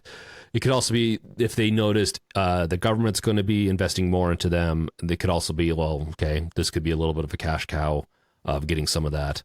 There's company politics is complicated. Why companies do the way things they do. It's an interesting conundrum to be in, in Intel's position where, what would happen if Intel died, though? I am curious as to what would happen, because Intel owns like half of the x86 spec, with the other half going to AMD, of course. I wouldn't notice. I don't get Intel really anymore. Well, the big question is, would this make AMD the sole proprietor of x86 64? Or would this like open it up to basically anyone? Like, could anyone just make an x86? Well, should anyone be making x86 anymore at this point? No, I don't know. I mean, it's super power inefficient, especially compared to like, ARM and RISC-V and stuff. But the problem is it's so deeply entrenched in not just like desktop, but server space. I don't see it going anywhere for a long time. Backwards compatibility is why we still use it, honestly. But we've switched before, and so I don't know. This could be the catalyst to cause that. Maybe, I don't know. Like, there's more and more devices supporting ARM. Yeah, and honestly, we're getting to the point where x86 emulation on ARM is pretty good. Well, for like gaming purposes and whatnot. Not necessarily for like server tasks or like anything like serious work. Like, you probably I could see most of it just being servers for x86 for a while. Yeah. Though it's not like ARM hasn't been working towards making server chips work. I mean, there are ARM based servers with like the high core counts that you would expect from x86, like the Xeons and whatnot. Oh, yeah. But I'm curious if it's more to emulate and do certain tasks than it is to actually be pure servers, like web or whatever. I don't know. Yeah, that's interesting. Intel, I don't know. I think it's Intel they've been floating on their success for a very long time. And I don't know if they have anything truly in the works in the future. That's why they're slowly dying. Their innovation arm is kind of not going well. Yeah. So they have a lot of patents. They have a lot of stuff that other companies might want to like a reason to like either acquire or a stake in them, whatever it is. There's reasons, but it's I wouldn't be buying Intel stock right now, personally. So Softbank also owns quite a few companies, or has stake in quite a few companies in like the tech sector as a whole. Yeah. Yeah, they do a lot of investing, so it is worth mentioning that as well. So maybe this is that long Japanese win that American companies were so worried about back in like the 90s. I don't know, but what we do know is that technology marches on, with or without Intel. Case in point, this micro SSD, or mini SSD rather. It's about the size of a micro SD card, but it's certainly 3 times faster than micro SD Express, which is what the Switch uses. Theoretically, it could reach up to 3,700 megabits per second, or megabytes per second, and 3,400 megabytes per second write speeds. Wow. And so I just want to talk about this because the GPD Win 5 will be using this, and honestly, it looks pretty awesome, to be honest. Yeah. That I think is that's pretty exciting. that about time. I mean, we need. There's so many different tech that we just need to like get to a certain point, and we'll be good for generations. And I think SD cards is one of them. So this is supposedly a size comparison between your average micro SD card and the BuyWin. It's a standard I think they developed. BuyWin Mini SSD. And the mechanism to insert it in kind of looks like how you would insert a SIM card into your cell phone. Almost. It's got a little it's got a little pin that you have to push with like a SIM ejector tool. I'm assuming it's maybe a little bit not. It's not designed to be taken out too often. It's not really. It's just to expand your memory. I could see that being the case for sure. That looks really cool, though. I mean, I'm wondering if that's going to be a standard in like high-end video cameras at some point too. That's a great question. Because I think video cameras are still stuck doing like UHS-2 micro SD cards. Right? Yeah, every camera that I have uses the UHS-2 is it UHS-3 that has the extra set of pins on the underside? Oh. But yeah, and they're not micro SD. You can't do micro SD in my cameras. They're all standard size. Yeah, I mean, there's not much to say here besides the fact that this mini SSD is about to change things for the Chinese handhelds. The big question is if this standard is open for like anyone to use, because if it is, then I think the Steam Deck should use one of these. Yeah, Aren't a lot of the Chinese tech like this typically open? I don't know. I just know that like. Yeah, the Fox mentioned this in his video about the GPD Win 5. He mentions it as more of like being backup storage. Like you stick it in there and then I guess you just have access to it. I don't think it's really meant to be hot swappable like Gardiner said. You can see by the fact that it's difficult to take out without like a SIM ejector tool here. Yeah, it looks like it's an expansion slot more than it is swappable storage. So you'd install it and use it. I mean, heck, I'll take it. Yeah, if it has big enough. What are the sizes for these? Well, I see a 1 terabyte right there and a 512 gigabyte right there. So that's. If it's 1 terabyte or more, then that's totally like a way I'd go. I mean, heck. Apparently, this says 2 terabytes right here. There you go. So yeah, I think this might be the future. Now, if they could make like a hot swappable version like I don't know, make it like a micro SD card, but like this, that'd be even better. But honestly, I can't complain. I don't swap my depending on the device I use. I don't hot swap stuff very often. Like if it's a camera, maybe. I mean, even with a camera, I shut my camera off before I pull an SD card out. Yeah, that's true. Well, the only thing I would really want, like with this current design, is like a way to pull it out with my hands instead of having to carry like a SIM ejector tool with me at all times.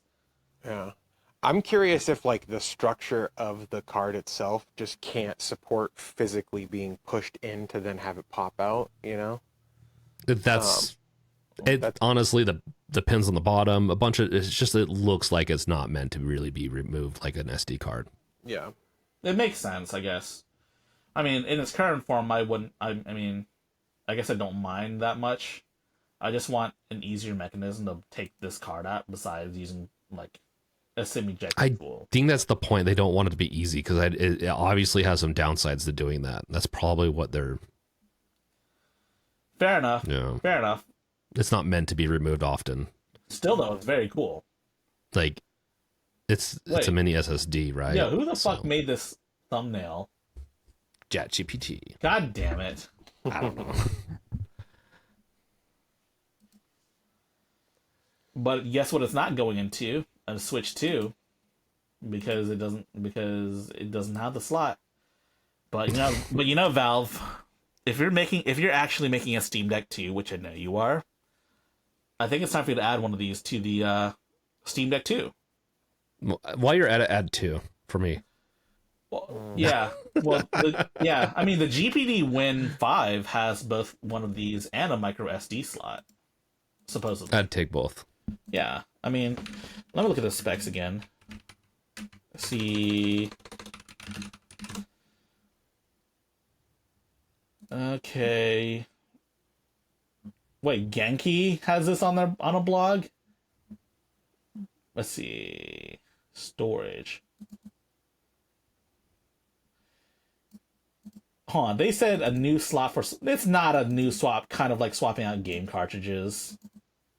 But yeah, they have both micro SD and that new slot. But wait. Does the GPD Win 5 support micro SD Express? Like the Switch 2? Or does it support like just UHS 1?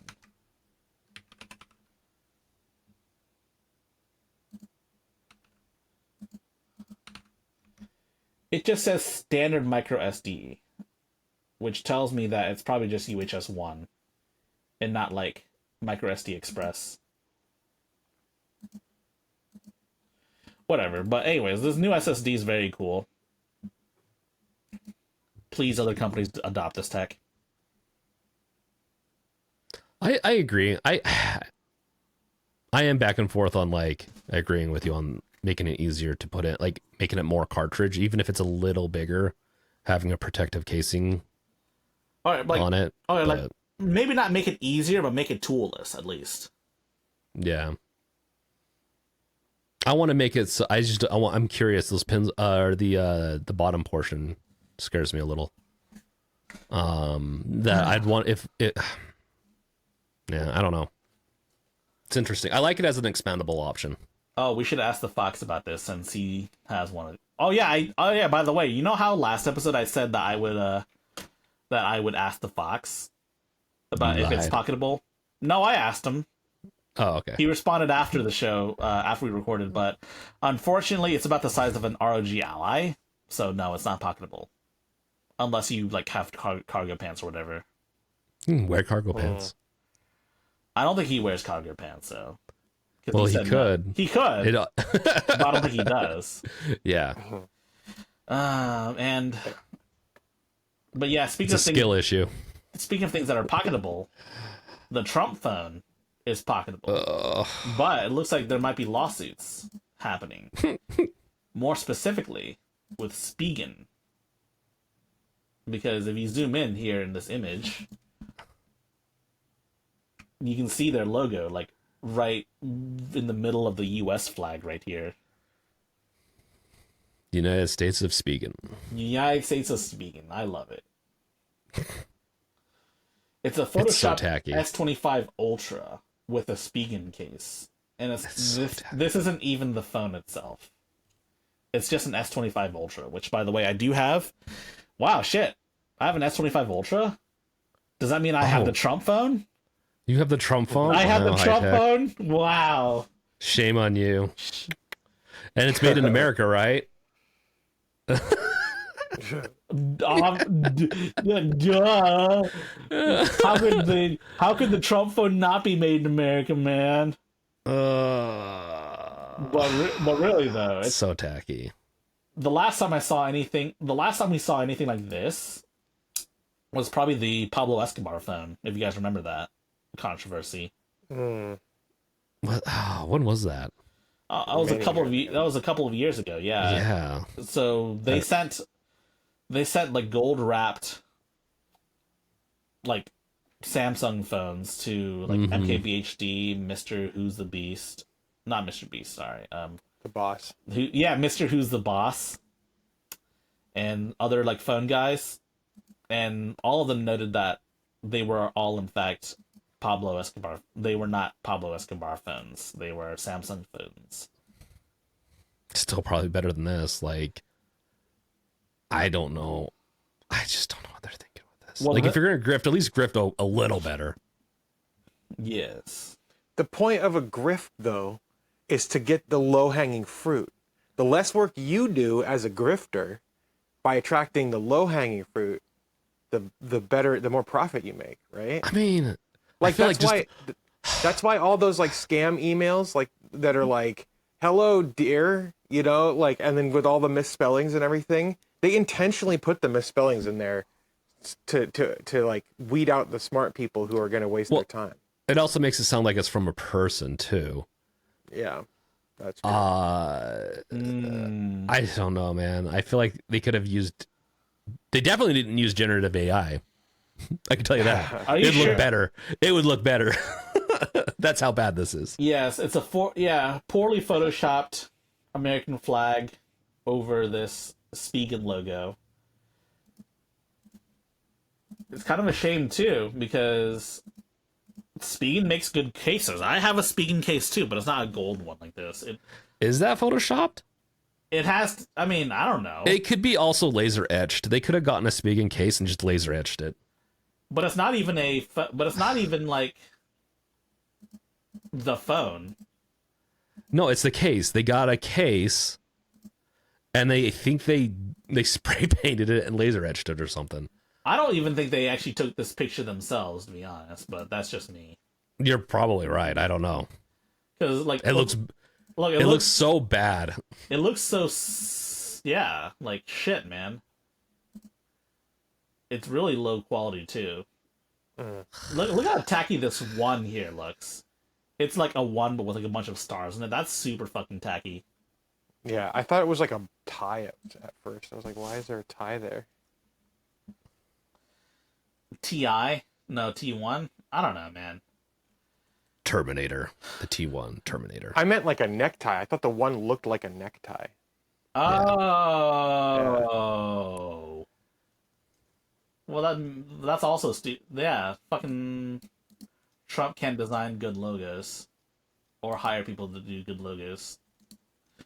I don't know, man. We've talked enough about politics, but I just can't stop. T1 TM. Yeah. So Trump Mobile or it is a trademark? Probably new. Like, I bet you there's so many potential lawsuits with this, but we'll see if they go through because everyone is just. Ooh, let's see what TrumpMobile.com says. Now you're just gonna get ads.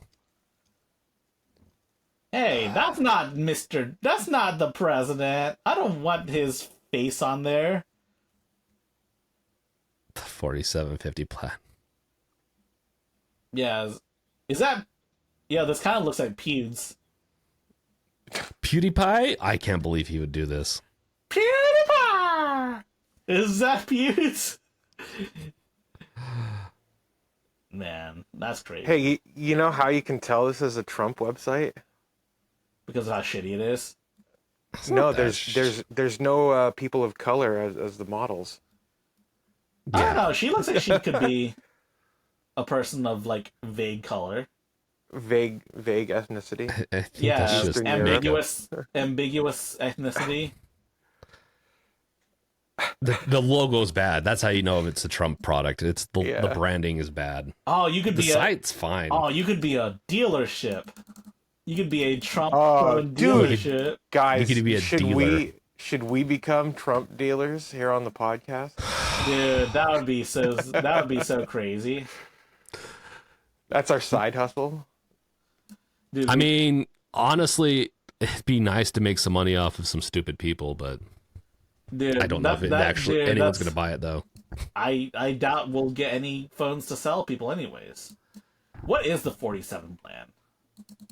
47, 45. What the fuck is that? 47 is the 47th president, and then 45 is he was the 45th president. Now he's the 47th president. That's the whole point behind the pricing. Oh, right. I remember we talked about this. I still think that's stupid.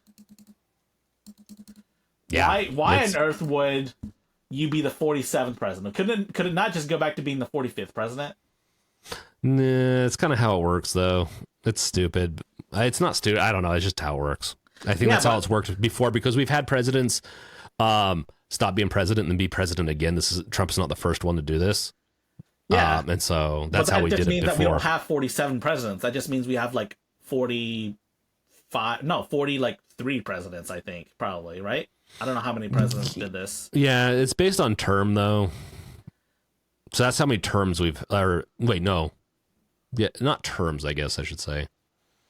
But how long it would be administrations. It's the term. Yeah. Fucking hell, man. Whatever. Anyways, unlimited talk, texting, data, yada yada yada, bullshit, yada yada yada. I mean, you can get plans that are probably cheaper than this. So. Yo, look, it's not even the same phone. Look, this is the T1 that they have on their website. Yeah, we've talked. This is when we originally talked about it. This is what we talked about, and now that they're releasing the Samsung one, the Samsung one. None of this stuff is made in America, by the way, because you really can't. But none of the stuff is really made either, because these aren't real phones. They're just photoshopped iPhones. And no, they're real phones. They're just not real cases. Because that's what they are. They're real cases. Bullshit. It is real bullshit. How about we buy some Trump coin? That's how I see. That's a little easier than trying to be a reseller. You know, that reminds me. I was in Texas for my layover from Japan, and I saw them advertising Texas coin in the airport of Houston. Oh my god! It really, yeah. My thoughts exactly. Yeah, I'm a semi-advocate for crypto to a point, but there's only a couple viable options. Everything else is just... Man, crypto was at its coolest before like people started investing in it like crazy. Like back when like you could buy pizza with like 50,000 Bitcoin. That is not cool. I'm not gonna lie. That would bother me the rest of my life if I bought a pizza with 50 Bitcoin. Not 50 Bitcoin, like thousands and thousands of Bitcoin.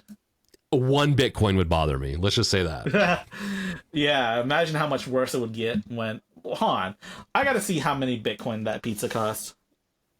If it's thousands, they spent essentially like $500 million on it. Maybe not $500 million. All right, so it wasn't like 50,000. Couple of million. It was like 10,000. And it'd be worth 1.1 billion. Yeah. You paid 1.1 billion for Papa John's? That has to be the worst trade in the history of mankind. Hey, that's horrible too. It has his name. Oh god. When I was a kid, I bought like a lollipop for like 99 cents, and now that's probably worth like 15, 20 bucks, something like that. Okay, well, you didn't spend 10,000 Bitcoins on a fucking Papa John's pizza. Yeah. They were like, it was worth $41 at the time. Wait, so that's expensive for that time. Well, how much was? No, that sounds about right. Papa John's is kind of expensive for pizza. No, it's not. No, not back then, man. Like back then, it was like $15 for a large pizza, maybe. Maybe he ordered unless he bought like a bunch of stuff. Like if he bought like 15 bucks for like a large. Yeah. If he bought 3 pizzas, that 41 would make sense, I think. Yeah, that would make sense, depending on how many he bought. I don't know. He bought 2, but he probably bought like extra larges with like all the toppings on it. All I know is if Papa John's held on to that, man. He said he has no regrets about his exchange. That is a fucking lie right there. It is a lie. But in order to like save face a little bit, I think you have to. You have to be in denial, or else you go crazy. Yeah, I'd be crazy too. He spent 100,000 Bitcoin on pizza in 2010. Oh my god. Hey, he had the makings to be a billionaire, though. Yeah. Not that smart. I think the other major use for Bitcoin was buying shit off of the Silk Road in the dark web. Yeah. Ooh, yeah. Man, that's better than what Bitcoin became now, which is basically unusable currency.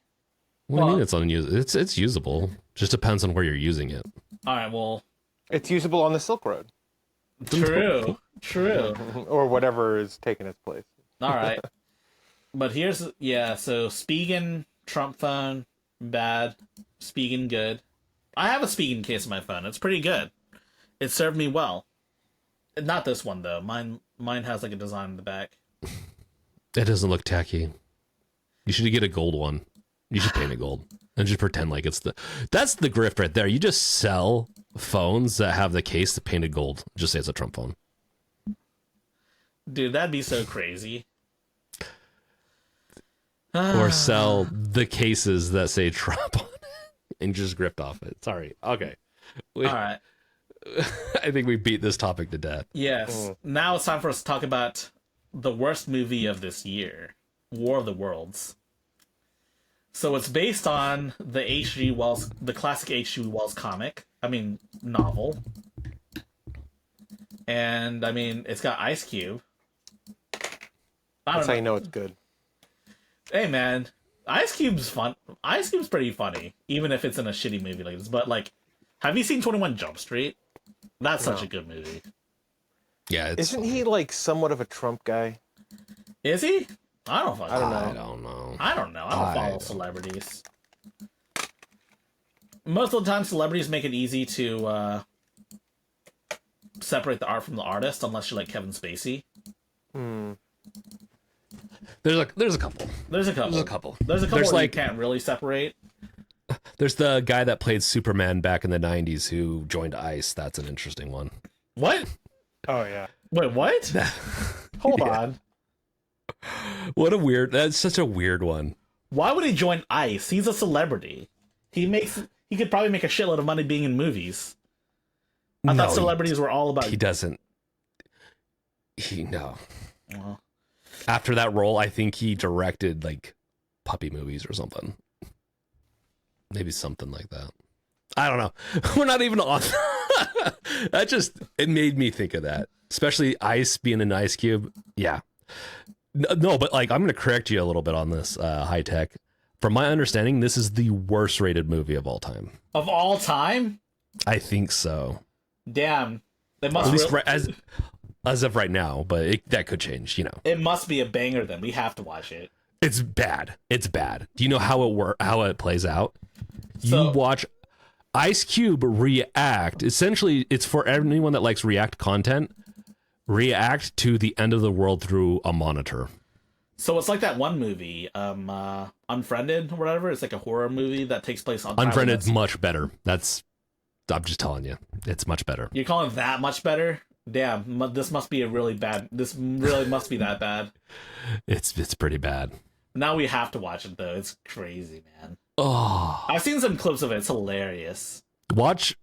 You can if you can save your side. Oh man, it's actually a really long video. You can watch Papa Meat's video on it. It's like 40 minutes though.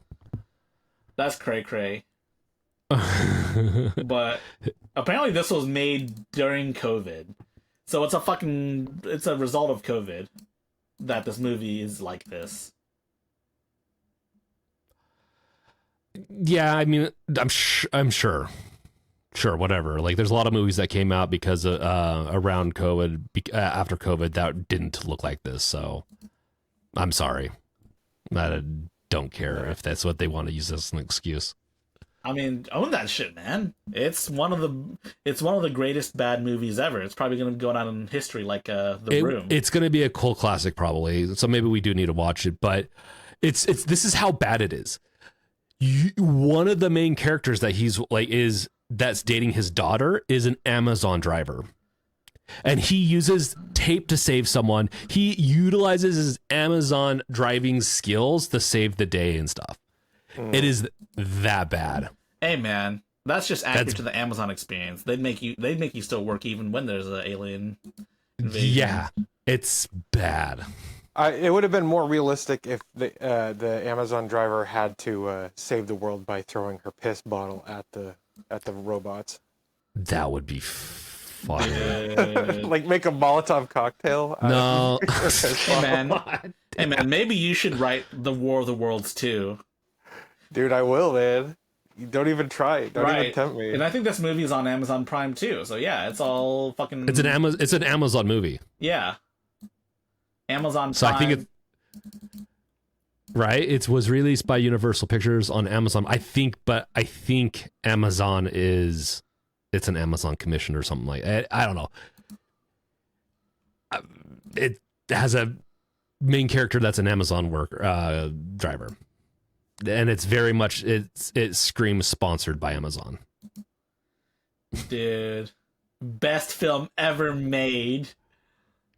I watched that That's new click. World That everyone likes. Yeah. Dude, everyone likes how terrible it is. I think we have to watch it now. I think it's impossible to ignore. I'll watch it while I work on something because it's not going to take a whole lot to concentrate on it. It's very second screenable. I think that's what the Netflix guys say. It has to be second screen content. Is that a thing? Okay, it is cool. a thing. I do that. I do that a lot. It is a thing. So basically, there was an article like a while back about how Netflix, the guys at Netflix were telling showrunners to make the shows more second screenable, which translates to dumbing it down so that you can hear all the characters explaining shit instead of just showing it on the video. I mean, I watch shows over and over again that are comedic. So if they make more comedy shows, I second screen those types of things. But that makes sense. I mean, but they were telling everyone on Netflix to do that. Like, so yeah. Oh, Netflix. But Netflix will never make a movie as great as War of the Worlds 2025.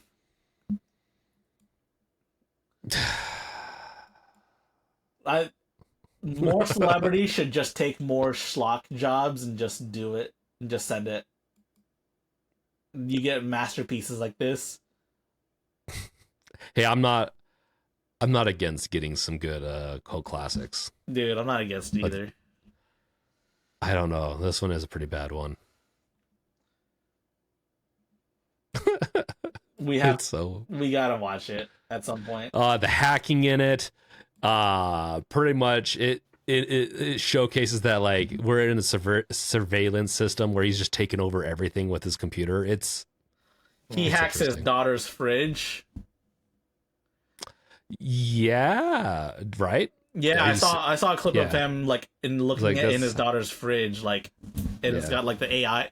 Is like, you know how like AI software has like boxes over things and identifies what that thing is. It's like that basically. Yeah. There's also what I did recently. I'm sorry. I work with ChatGPT to get recipes sometimes just because it's fast and easy. I asked it for like a little meal plan of what I have in my pantry and fridge. I took pictures and it made one. It recognized the stuff in my fridge and my pantry enough to make a meal plan. I was shocked. That sounds like video content. You know what you should do? Make a video about you doing that on Games Reveal. Maybe on my secondary channel.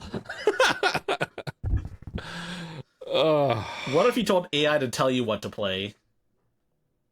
Make a gaming plan for me, ChatGPT. Just take a picture of your Steam library. I have thought about doing also a dark channel, like clone channel where I compete against. I do the same topic on mine, and I have like a shadow version of my channel that's just all AI, and just see how it performs. I think I'd cry though because it would probably perform better. I don't know. Maybe people would accuse your shadow channel of plagiarizing you. Maybe, but it'd be interesting. Well, I mean, I tell people about it. Well, maybe. I don't know. No, don't tell people about it. It's got to be. It's an idea. Yeah, it'd be fun though. Just don't sue yourself, and then you'll be fine. The AI ChatGPT sues me. All right, but yeah, that's the worst. That's the worst movie of the year. I think we're gonna watch it at some point. But it's not the worst thing that could happen this year. The worst thing that could happen to the internet is that ad block is declared illegal. In Germany, at least. Gardiner, you should test it out when you go over there. Has it been declared illegal yet? No, there's a legal battle. There's an ongoing legal battle. Oh my gosh. Dude, I will test it. It's between Axel Springer and IO, who creates AdBlock Plus. Which, by the way, you shouldn't be using AdBlock Plus. You should be using uBlock Origin. Yeah. So, That's besides the point, though. Axel Springer says that ad blockers threaten its revenue generation model, like how it makes money, and it's copyright violation, basically. It's in no way copyright violation. There's literally no defense for that. Yeah, definitely not that. But I'm very split on ad blockers. I don't think they're very ethical. Especially with content, if they're trying to monetize, if someone's trying to monetize their content, and you're blocking that, and you're just kind of, it's a little bit of a piratey thing. I'm also, yeah. No, I think we've talked about this before. Like, I just have a different take. I get what you're saying, but at the same time, though, the advertising industry has made the internet out of control. Yeah, it's out of control, and they've made the internet basically unusable without ad block. The FBI it would be, yeah. Sorry, go ahead. The FBI recommends you use ad blocking as well. Yeah. I basically, here's the thing: if an industry cannot afford to exist in an ethical way, then it does not deserve to exist.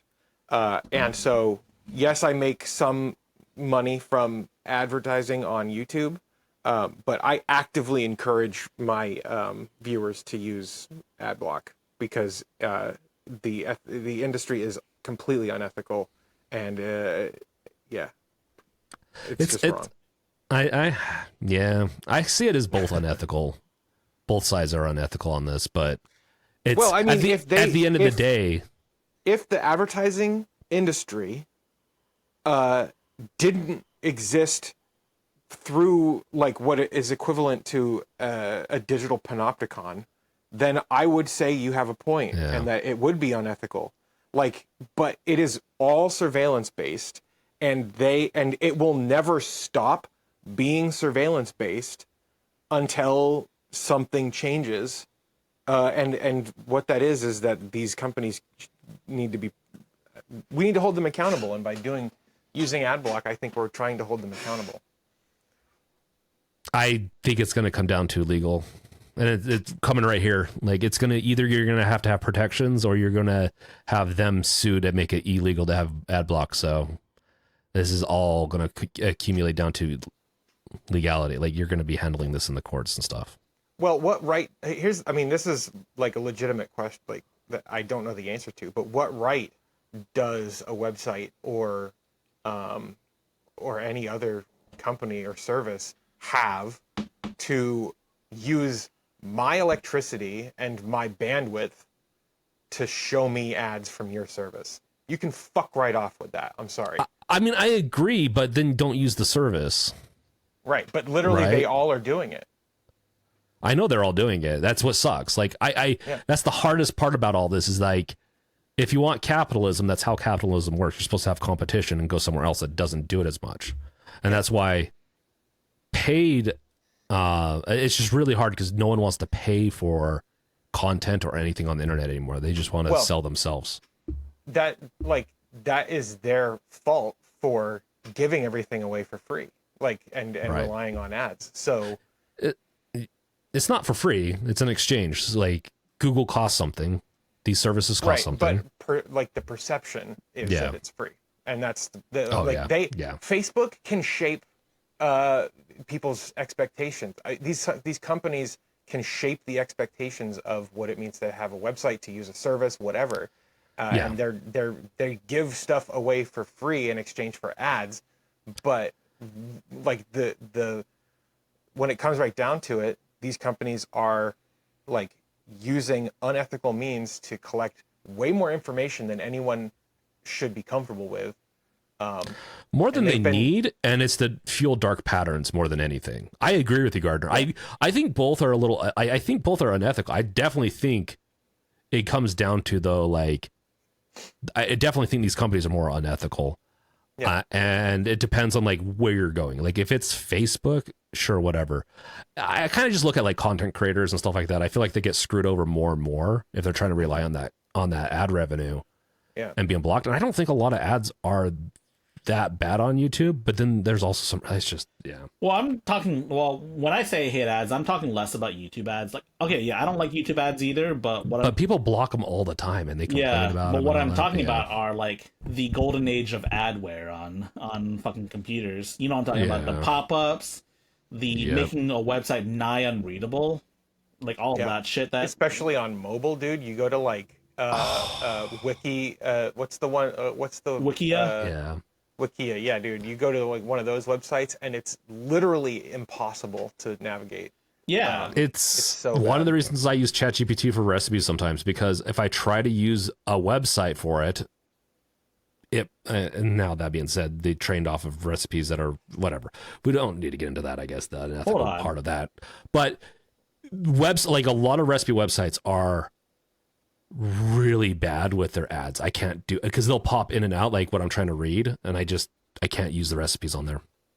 Mm-hmm. Wait, is that ChatGPT's ploy all along to cut out all the ads?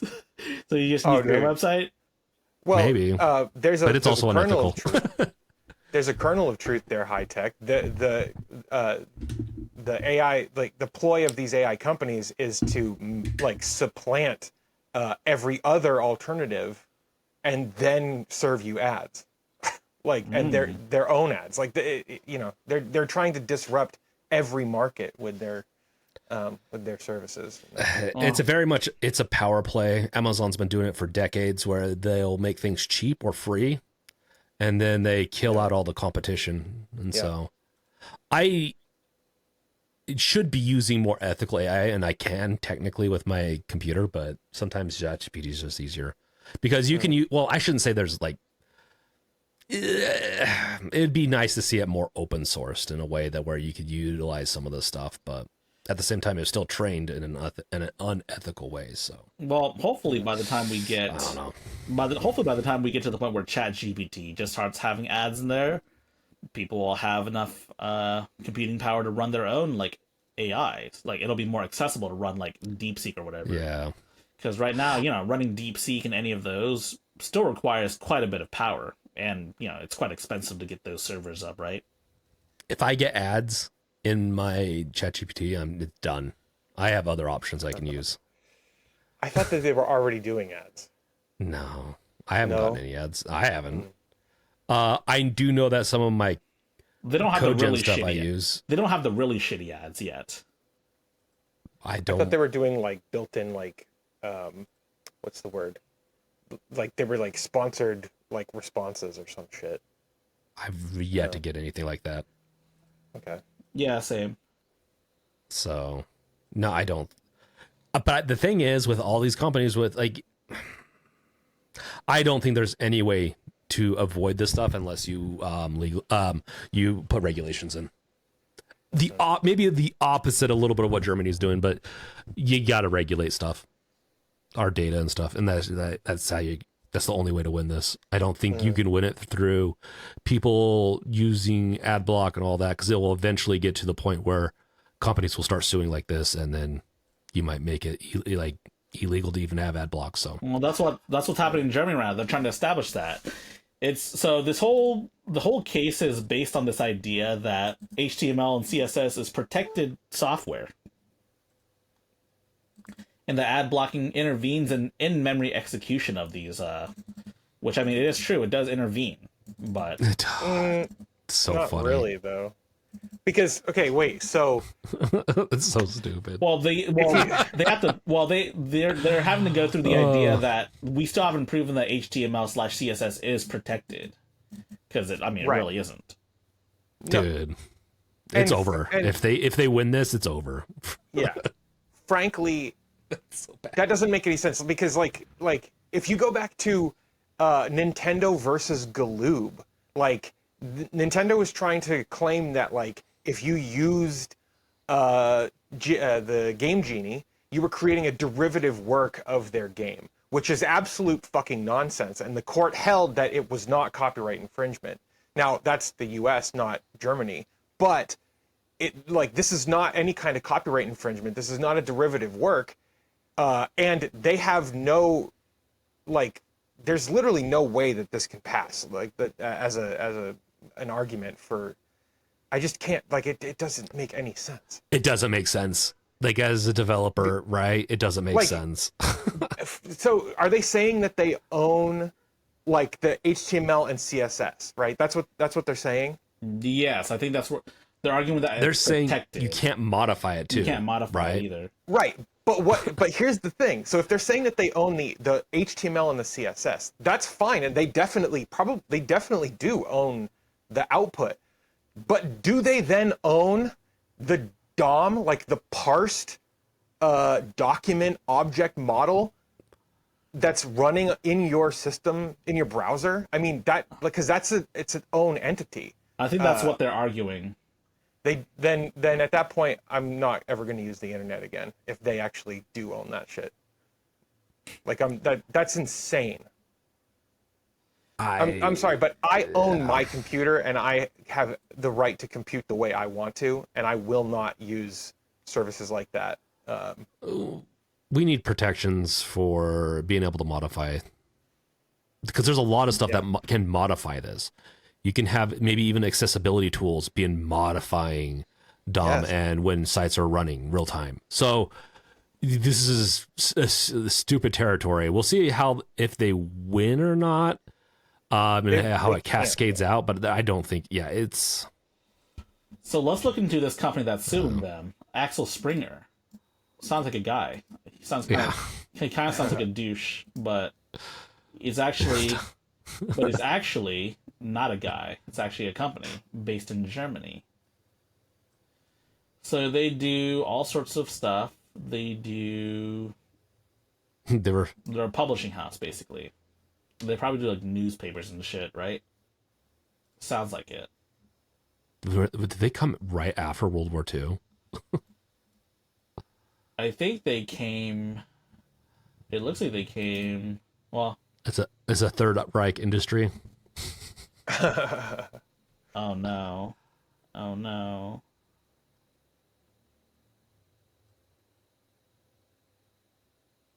That's funny. Yeah, no.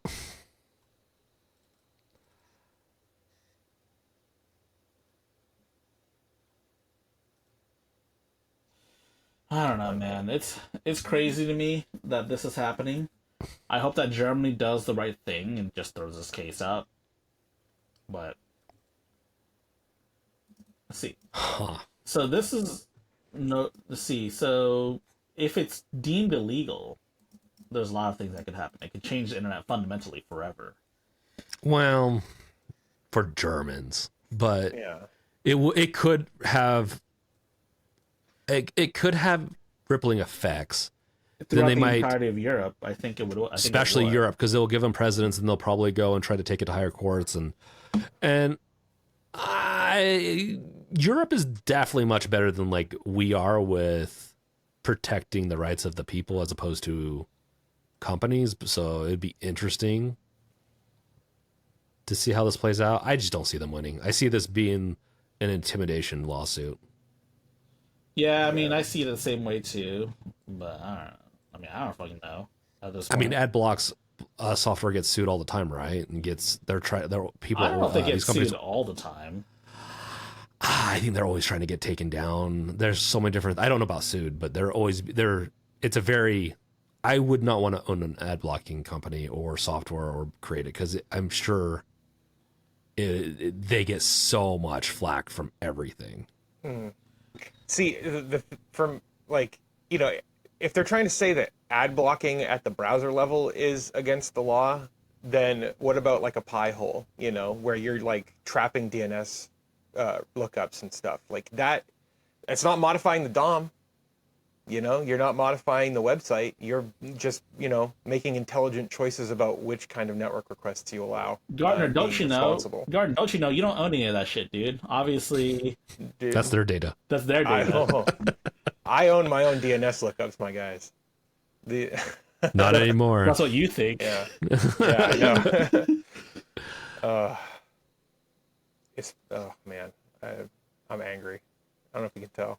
Yeah, I think I can tell, man. It's real. It is some bullshit. I agree.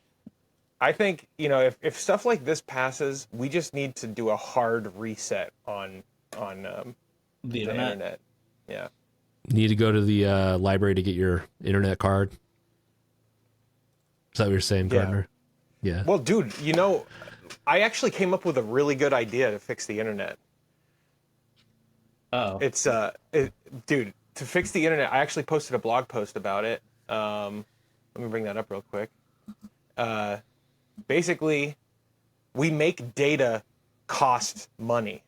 We impose taxes on like collecting data, right? So like Facebook, Amazon, Netflix, right? We say if you're going to store data on your users, right, it's going to cost $1.25 per user account, right? And then other types of more sensitive data will cost more, right?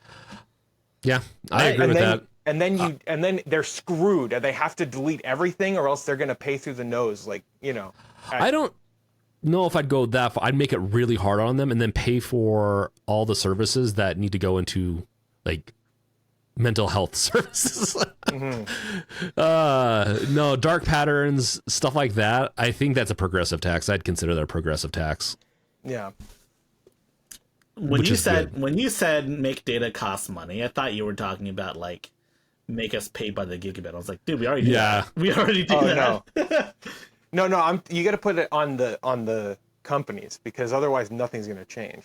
Yeah. Also, one thing that I also had the idea of, we brought up at one point on a previous episode, we talked about having like license to have people be licensed to use the internet. Yes. But I think what we should do is also force companies that hire IT to like have licenses for their you have to be licensed to be an engineer, right? You have to be licensed to be a fucking barber.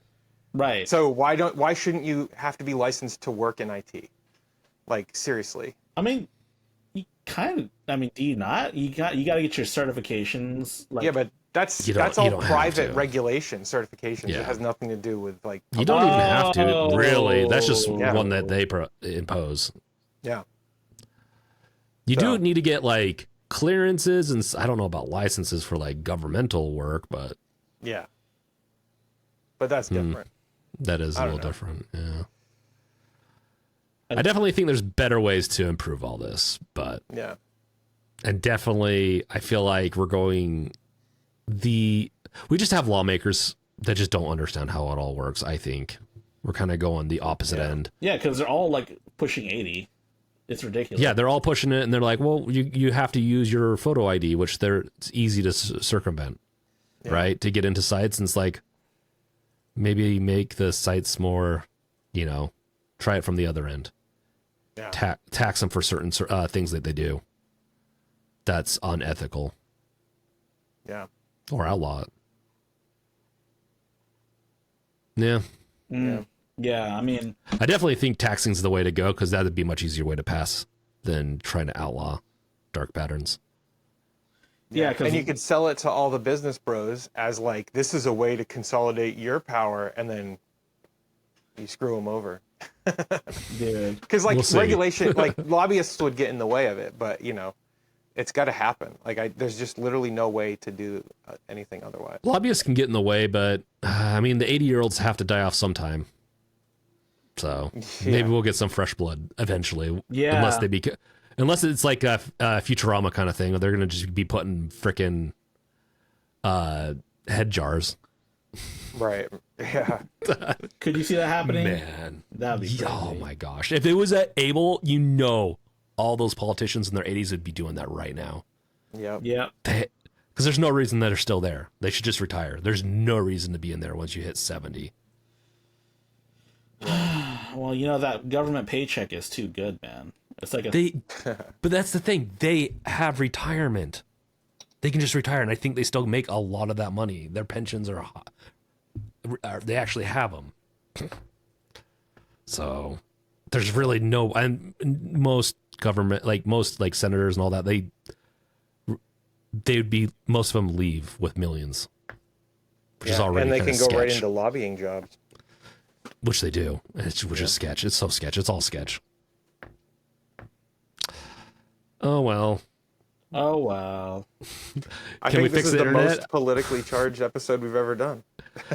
Yeah, but I mean, these are like, I think lobbying is one that everyone agrees with. They don't like, right? Yeah. I think the only thing we tackled, I think, is partisan is like Trump. Yeah. But yeah, True. I do apologize. It's just the type of world we live in right now. It'd be easier if we were talking about the next Halo and how bad it was, but you know. They're not even making Halos anymore. That's the sad part. No, they're not. That's the problem. See if the next Halo is going to be on Mac. Yeah. Yo, you ought to be saying What? we should put like a trigger warning, has politics at the beginning of the video. Hey, that could be our that could be our cold open. Yeah. Dude. Oh man. If people have listened to us already a couple of times, we talk about it at least once or twice, and I apologize. It's just you brought up the Trump phone. If you bring up the Trump phone, it's over for me. Yeah. Dude. We have to talk about it though. It's so stupid. It is so stupid. It's such a good content. Yeah. Well, this is that time, guys. I think High it tech. is. Yeah. Anyways, so yeah. Any last statements before we close off this episode? You know what? I want to see Germany pass this. I want to see what happens. I want to see the my world God. burn. See what happens. I Oh want him my to do it right when Gardner's God. there. Gardner's going to be in a German jail doing his YouTube because you know it's going to be easier over there, right? Could you imagine potentially like if they made like what type of? I doubt it's going to be a fine. It'll probably be like a $10 fine. But if they started putting people in jail because you have an ad blocker, Yeah. that's dystopian right there. Sorry. Okay. That's my last thought. Dude, it's not an ad blocker. It's antivirus. It's my Yeah. antivirus software. uBlock Origin. It blocks the viruses. Yeah. Anti-malware. Crapware. Yeah. I mean, you're using the internet, so that's your fault. Yeah, I'm just kidding. true that. We need more websites that are ethical. It just doesn't pay. It's really hard. Yeah. Anyways, That's why. I think I have anything to say, to be honest. Cool. Let's peace out then. Yeah, peace out, guys. Later. Thanks for watching. Thank you for watching. Yes, thanks.